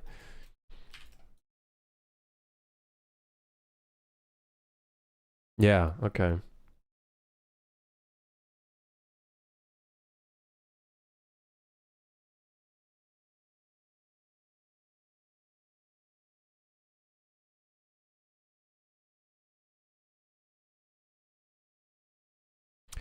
If the backup doesn't exist,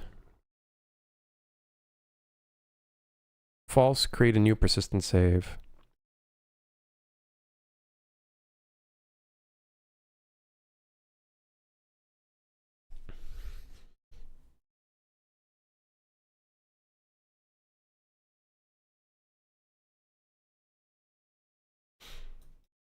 God, this is so scary putting a system like this in the game. I'm going to be honest.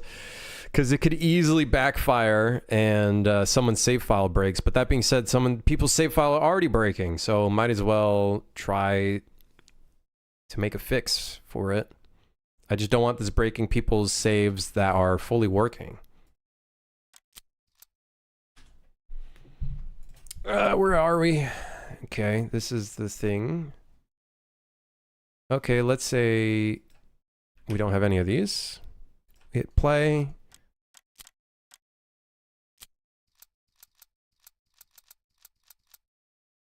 Okay, now we have a save file.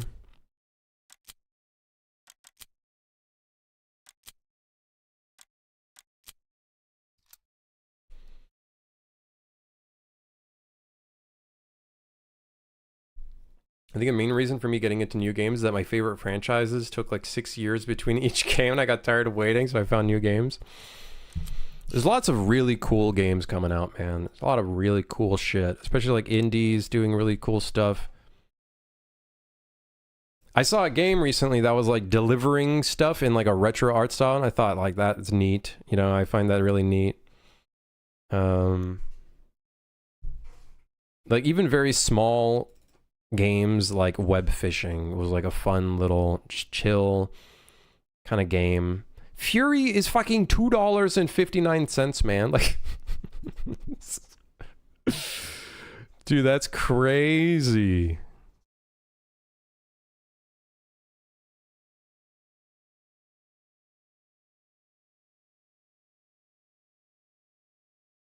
I think I know the one you're talking about. Yeah, you're like a cat, I think. Like you're a cat and you like do deliveries. It's kind of dark, but it's kind of like it's retro and it looks kind of chill and you're like in snowstorms and shit. I think stuff like that's kind of fun. I think that's kind of fun. Just a chill game, you know? It's not like doing anything crazy. You're just going around doing deliveries, getting money or whatever. Maybe upgrading your truck or some shit. Okay, so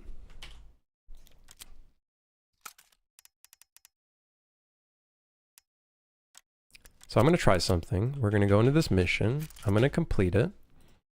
I'm going to go in here. I'm going to go back to the menu. That probably saved the backup. Let's check.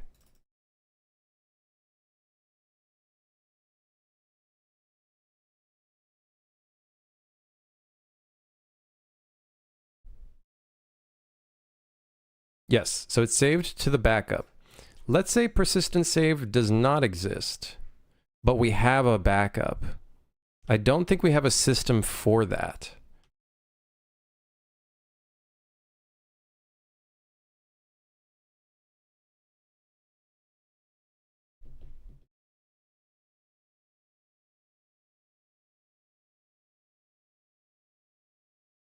What up, Air? Been watching the past few streams, enjoying them. Just started the game and I love it. Hey, hell yeah, Air. Appreciate that. I'm glad you're enjoying it.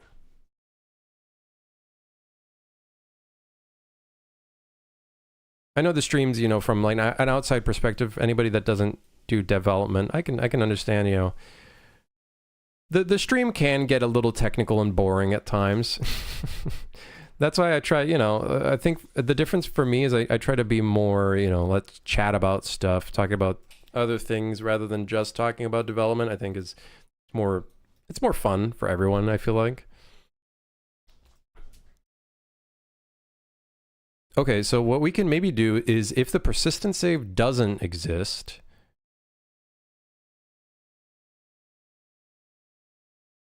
we should check if the backup exists.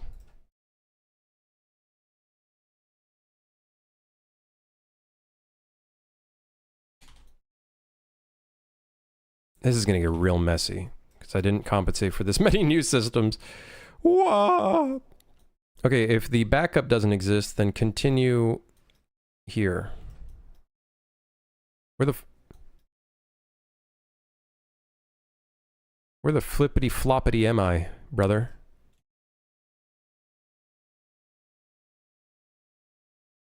Okay, so then we check if a backup exists. If a backup exists, then use the backup and then recalculate. Like a GPS. Otherwise, if it doesn't exist, then go ahead and just create the new thing. Just say fuck it. Shit's fucked. Go next.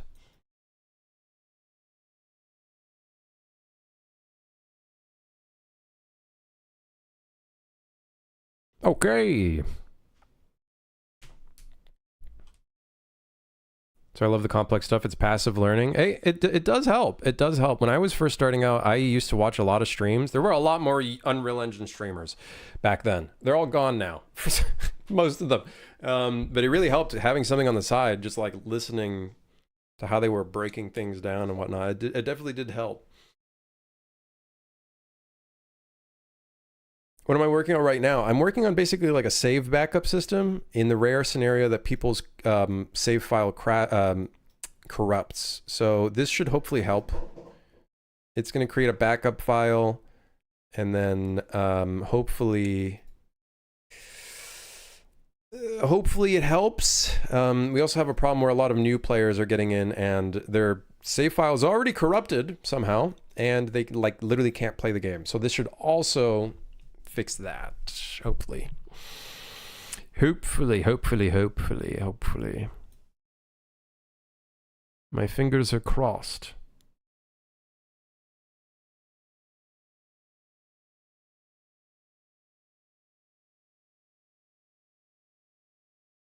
Hell yeah, Noob Gamer. Yeah, the different gun variations I think is fun. I think I wouldn't mind adding more. It's just a lot of work to put them in.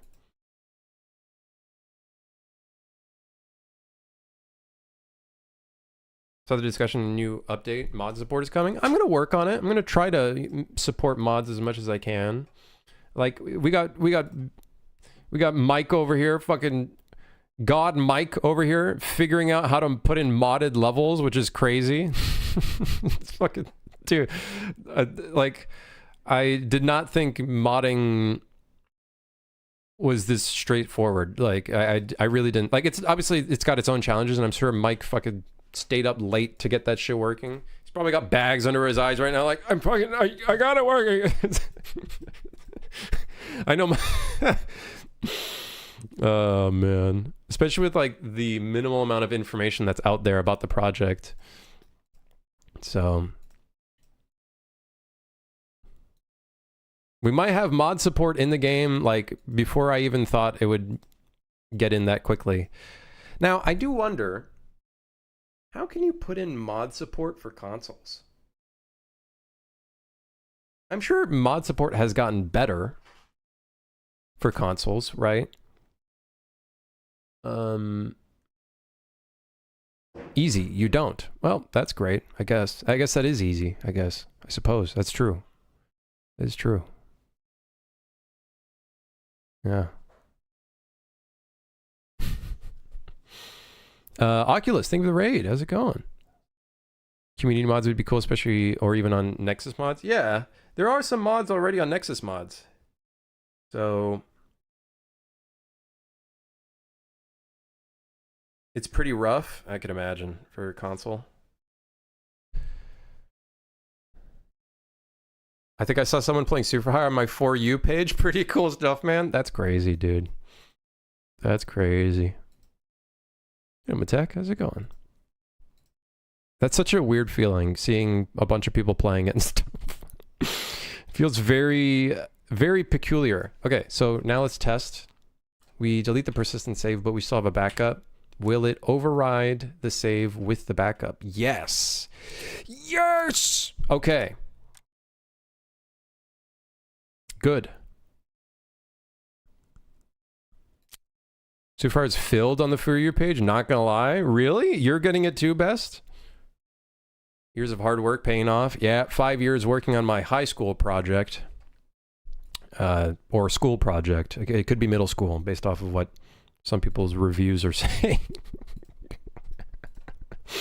Gamers can be very, very,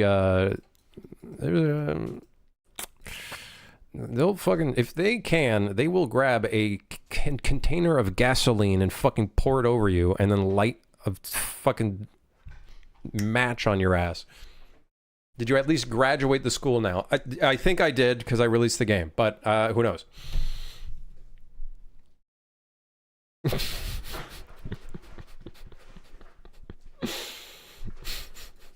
When I was in middle school, I couldn't even make an Asteroids clone. What the fuck are they on about? I literally don't know. One person said it would take 5 minutes. You just got to open up a Unity asset and flip it, and it takes 5 minutes. According to one negative Steam review. Okay. That's bait. That fucker's bait. All right. I'm just saying, that's bait. And I half took it, okay? I half took it. He fucking flung me in the sea a little bit, but then I escaped the bait. I'm just saying. And I took his fucking food with me. Because I'm pretty sure he can't refund the game, but I'm sure he probably did. You should have done a game that's an asset flip then and called Sufri or something. Oh my god. I don't know. Oh, that's funny, dude. Those negative Steam reviews make no sense. They're complaining about features that aren't even in the game. I don't know. I don't know. I'm probably going to... I need to build up the muscle memory to not read the reviews anymore and to just ignore them. Now, like, these reviews are just like, you know, they're genuine, like, hey, I can't get past the tutorial. You know, I'll respond to these.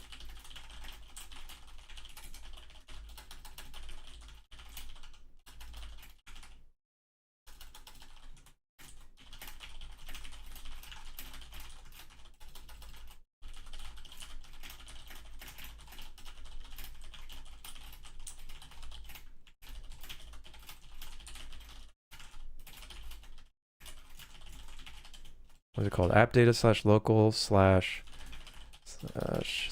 / save games. Fix would be deleting your save files found in, I think that's the file path. Let me just double check.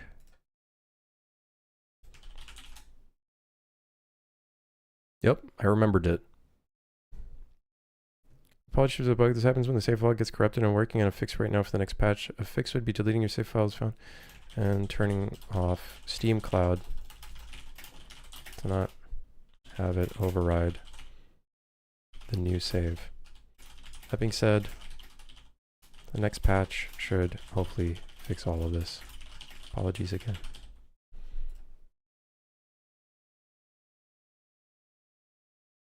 My girlfriend broke up with me because I was addicted to your game. Negative review.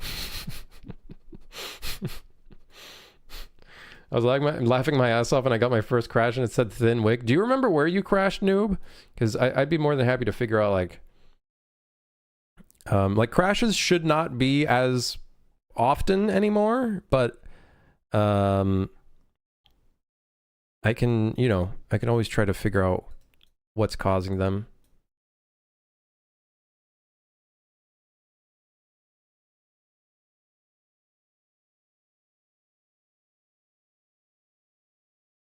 My girlfriend broke up with me because I mod your game. Something about sounding like a mad scientist or something. Or some hoo-ha.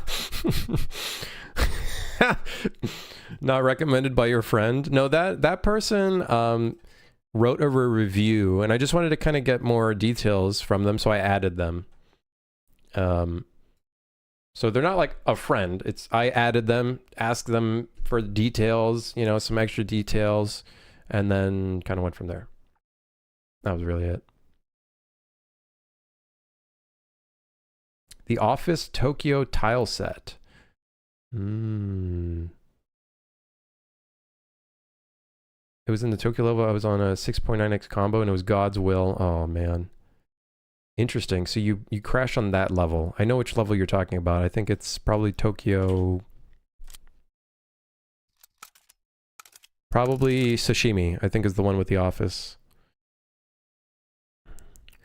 Did that crash happen recently? Or was that like during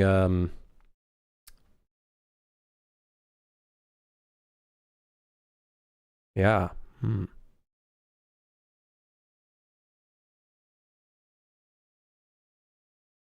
Oh, you know what it might be?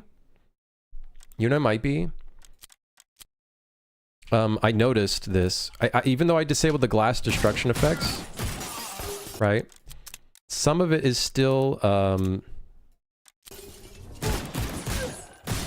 it's still on, some assets. So I have a feeling it crashed down there. I have it. Do I have it anywhere here? No, I don't think I do. It probably crashed because of this. That still has the glass destruction effect. So I wonder if maybe that is causing the crash. I have a feeling that's probably what it is.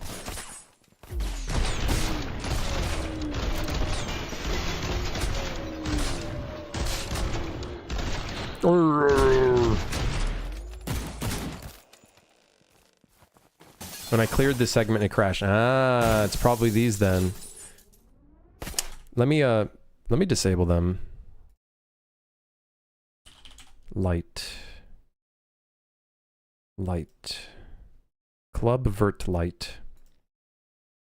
That is most likely what happened.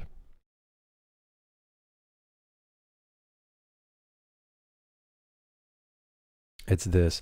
I don't know why this glass is causing a crash, and it's funny because it only causes crashes in specific levels. So, thanks, Unreal Engine. I don't know what happened to this, but it's fucked. I disabled it though, so that should make it so it doesn't crash again. I bet you, I don't know if my save file is hooked up in here. It's not. Okay, hold on, let me hook it up.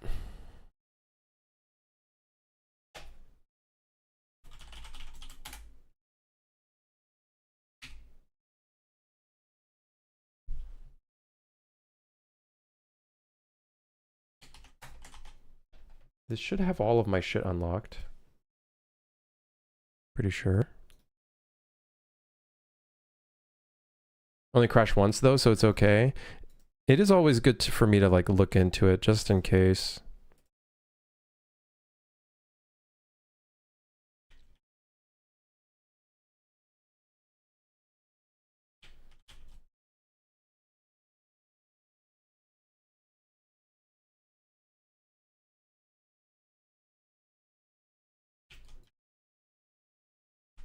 Excuse me. Excuse me. Hey. Thank you.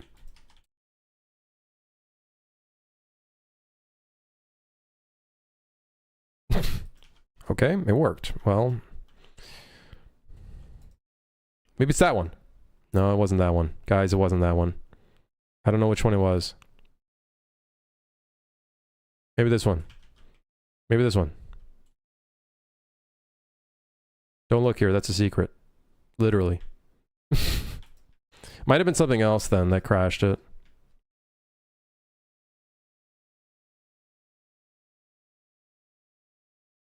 Maybe in here.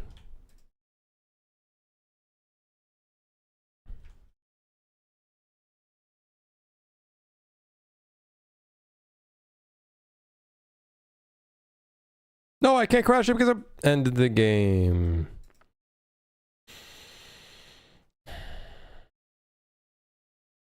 Yeah, I don't know. Literally never saw that part of the level. Oh, maybe you should play the level then. I don't know what to tell you.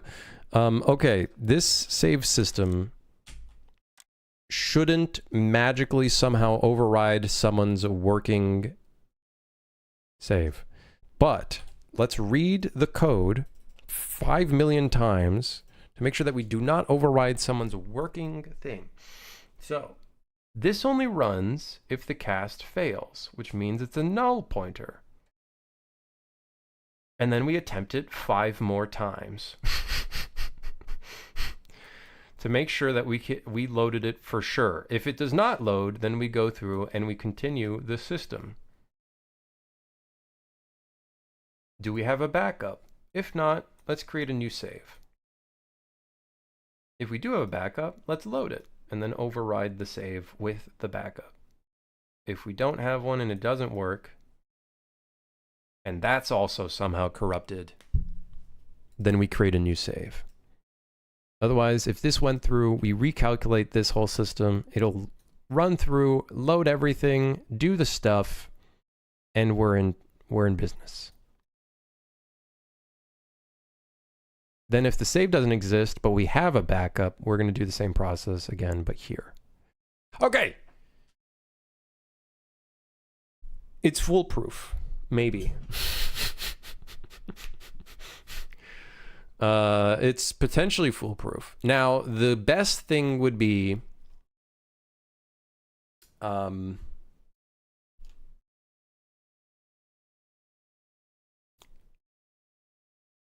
we should give maybe a pop-up to the player if we've started to use their backup because their primary file broke.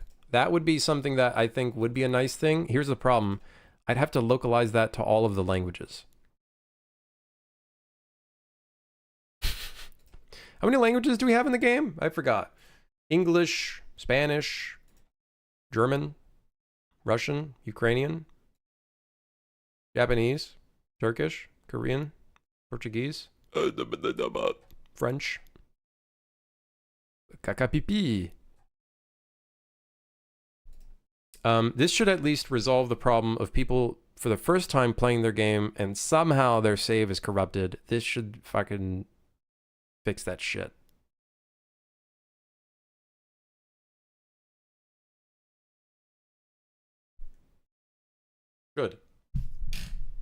Should fix it. Should.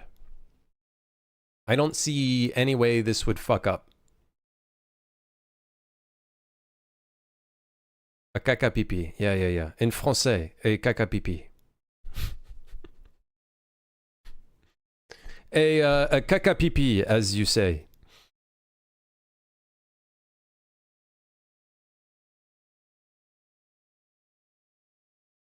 I think this is okay. What are the chances that we override the player's current save slot? Even if it's working properly. I don't think there is a way that could happen.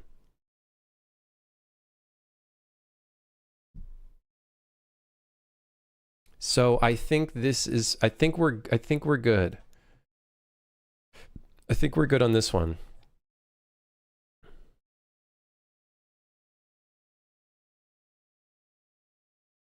Backup save system should fix players having broken saves on first playthrough or save file corrupting after a crash.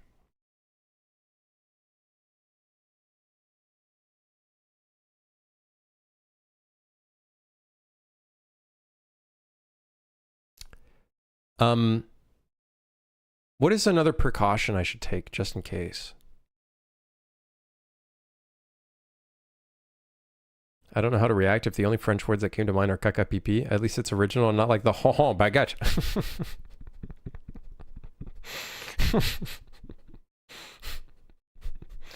Bah, si tu veux, si vous voulez, ho baguette.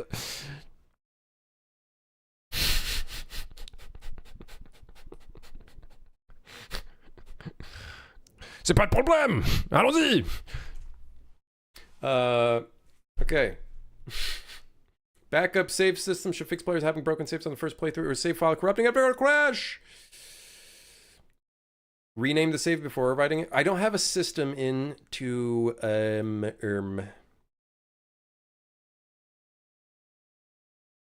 Should I create backup 2? Well, you have backup, but how about backup 2 just in case?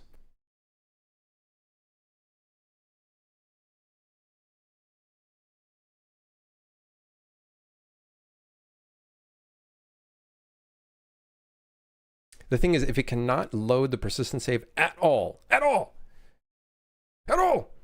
that means it's fucked.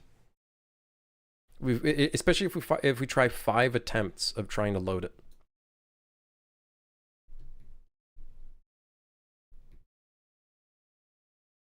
How about the backup for the backup for the backup?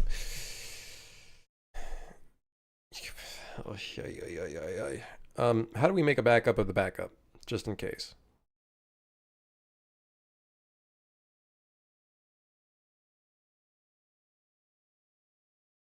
I don't even know what a corrupt save slot even looks like. That would be nice to see. Let's try something. Let's see if this works.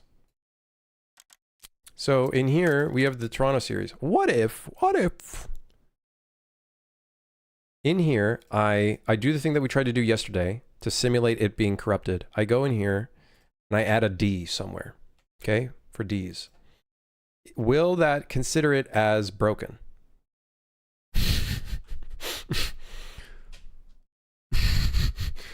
Well, you know,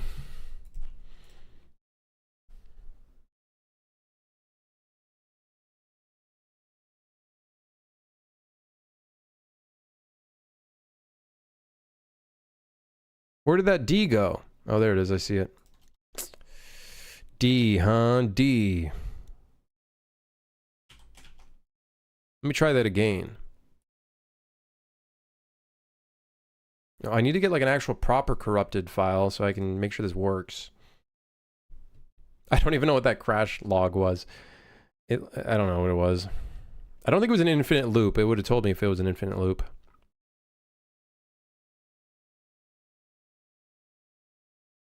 Okay, let's try that. Take 2.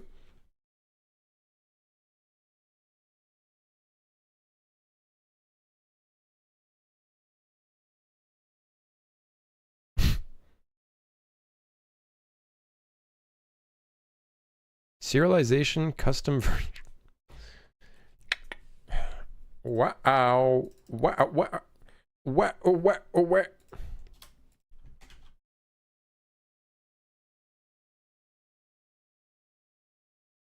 Noise, comme on dit. I don't think that's how people say it. Okay, let's try that again. Let's try a little bit different.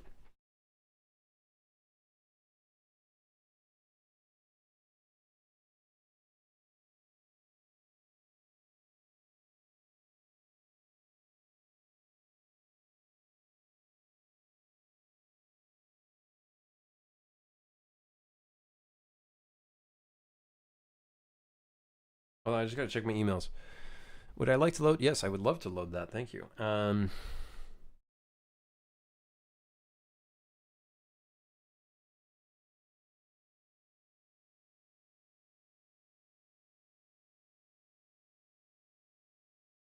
I think I need to test this out with a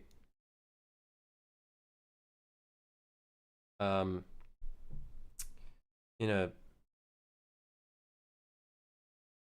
I think I'm gonna have to test this out in a shipping build, I think. But I just deleted the save file. So now I deleted it, which then should use the backup. So the backup becomes the new save. Yeah.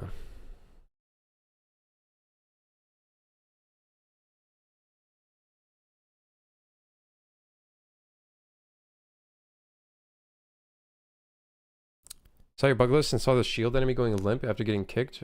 Anyhow, I exploited that bug on Legend. Where you have 2 shields in front of you? Wait, 2 shields? How does... You can get 2 body shields? Wait, what the hell?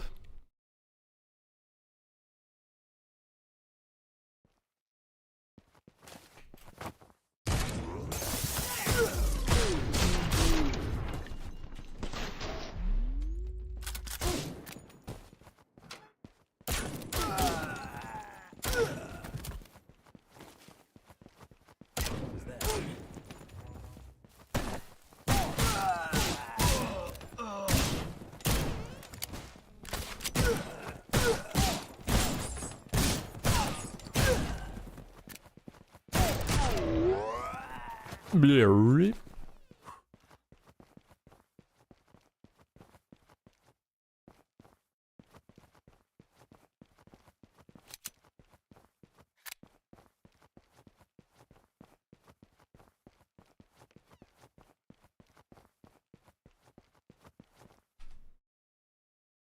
like weird stuff going on in my apartment hallway. I don't know what the fuck these noises are. I'm kind of confused.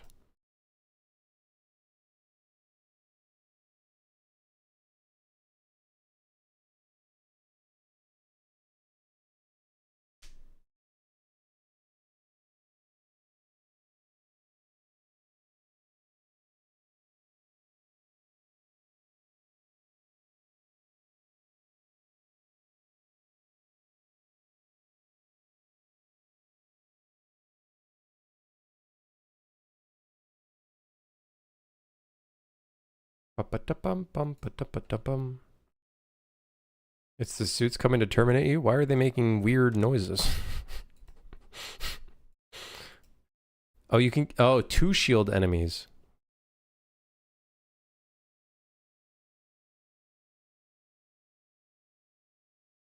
Yeah, well, nonetheless, hopefully I can get the limp issue fixed. I don't know why that's happening. I really do not know why that is occurring.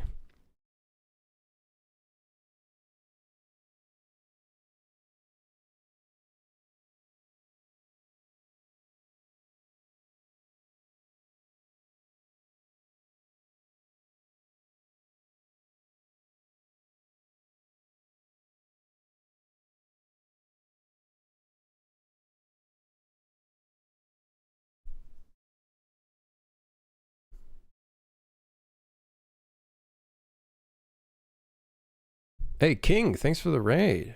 How's it going?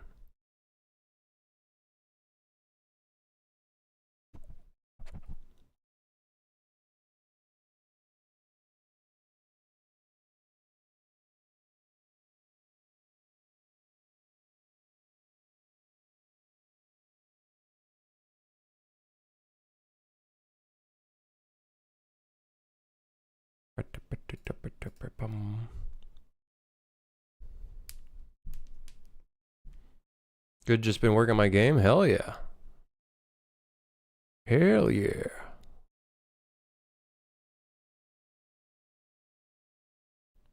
How are you? Doing good. I'm just fucking fixing shit, hopefully. Or breaking things. I don't know. We'll find out. We'll find out after like maybe 10 negative reviews come in or something. Yeah, I'm sure it'll be fine. I'm sure it'll be fine. Just a couple little things here and there, you know.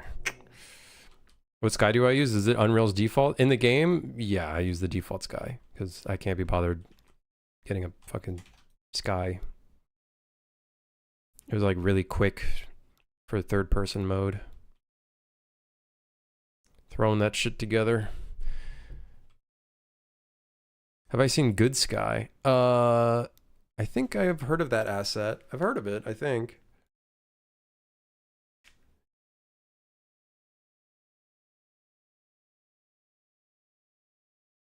I know about Dynamic Sky.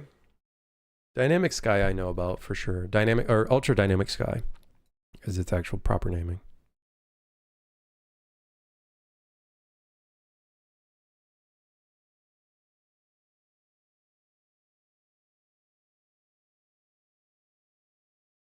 So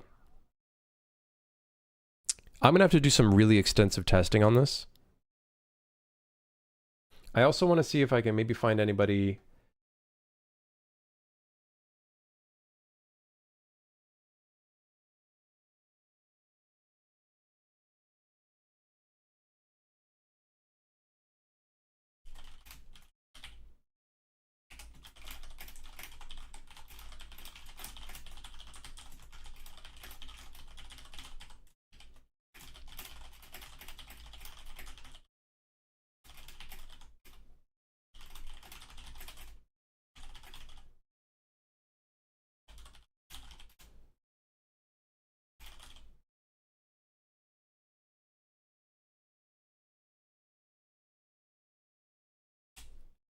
Okay.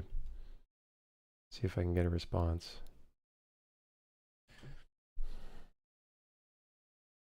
Kind of like that, but free and more user-friendly. Good Sky. I don't know if I've heard of a free one. Maybe there is a free one. I just don't know. Is it on Fab or the Unreal Marketplace or whatever they call it now? I don't remember. I've lost track.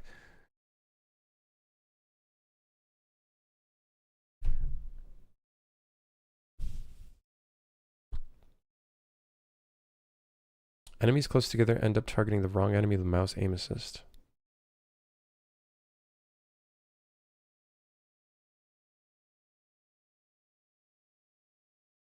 I'll link it in the modding chat for you to check out in your own time. Sounds good, man. Hell yeah. I think though, guys, it's almost been like 4 hours. I am gonna head out. I got a bunch of shit I need to do.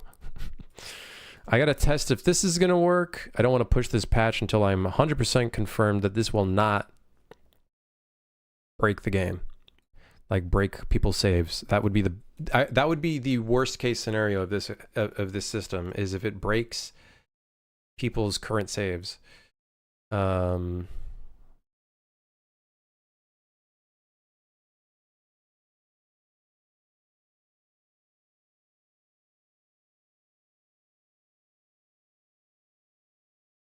Yeah. Multiplayer? I can't do multiplayer. Multiplayer would be too difficult, unfortunately. Good Sky. Let me see. Good Sky.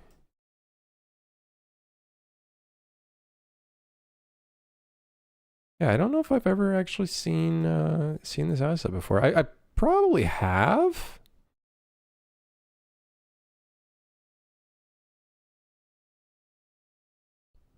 A long time ago. It seems like they also do some post-processing stuff. Or it almost looks like there's some post-processing. Like this might just be the atmospheric fog. But this is definitely doing some post-process because of the contrast. Unless maybe it isn't. I don't know. I don't fuck around. I haven't fucked around with UE5's lighting. So. And it looks like these previews are in. Oh no, that's UE4. So I guess maybe these images are in UE4.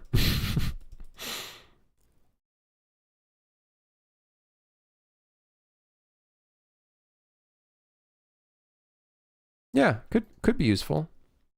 Could be useful.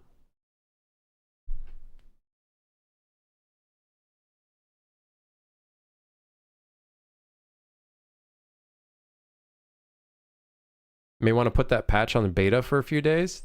Could be a good idea.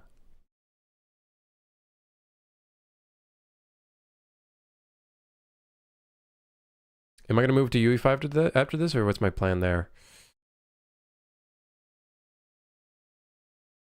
I think it's inevitable at some point having to move to UE5.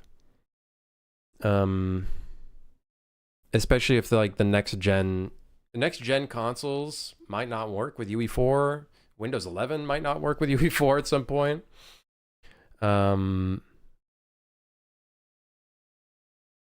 Advanced, if you do all mods will break, but shit, UE5's cool. I wouldn't make this game into UE5. I wouldn't move this game to UE5. It would be like the next game I work on would be in UE5. It's just not this game. I think as a joke, I could fuck around with it and like see what it would look like. But yeah, why would Windows 11 not work with UE4? There's already been some Microsoft updates on Windows 11 that like broke my game. Like people were having like they had to update their Windows for it to work. So I don't know, it's weird.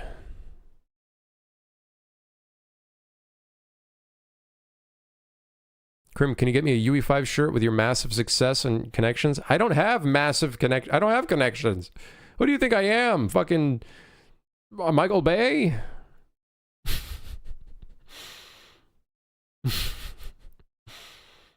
Yeah, I don't know. UE5 does seem like a huge step up from a solo dev standpoint. There's so many, like, I could use DX11 and just not use Lumen and Nanite. And that's okay. But then I wonder what other issues might potentially come up. We'll see. I need to learn C++ anyways, so we'll see what happens. Anyways. Yeah, I don't know. Maybe I put this up on the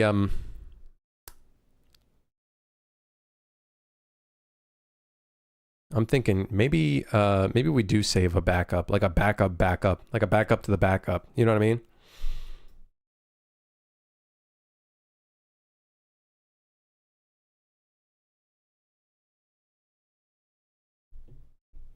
UE5 is easier as a solo dev. I don't know. I need to learn about optimization because clearly, like, there's some people that are having performance issues. I don't know if they're having a potato PC or it's just me. It's potentially just me, and I'll take it. I'm not like, this is my first game, so I still don't know fully about optimization. I'm still learning a bunch of optimization stuff. So, yeah. Jurassic World Evolution UE game. For a time, you needed to update the BIOS on a Ryzen CPU for some reason. Otherwise, the game would crash every time.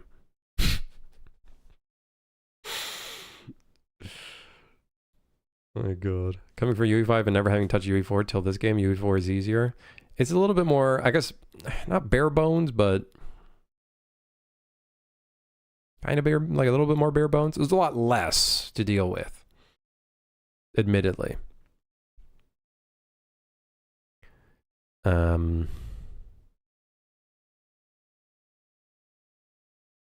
I don't know. All I know for certain, a lot of marketplace assets don't support UE4 anymore, which really fucking sucks. So that is one factor for sure to switch over. And most plugin updates are probably only going to be for, you know, the latest version, obviously.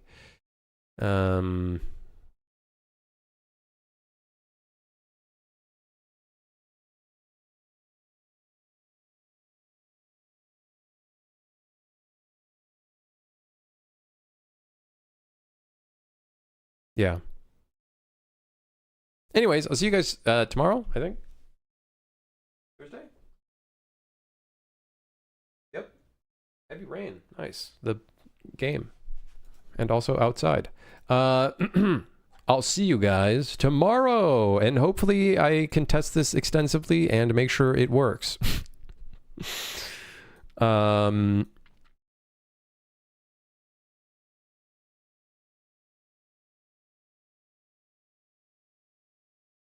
Yeah.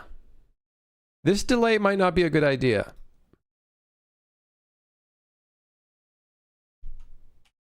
Like, if it doesn't load in 3 attempts, this shit's fucking broken. So, like, we could just safely assume that their save file is broken.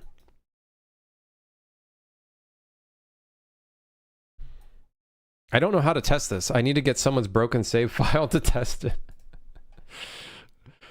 I need to get someone's corrupted save file to see if it's fixed or not.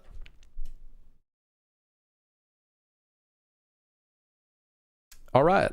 I'll see you guys tomorrow. Thanks for dropping by. Thanks for lurking, chatting, and sticking around.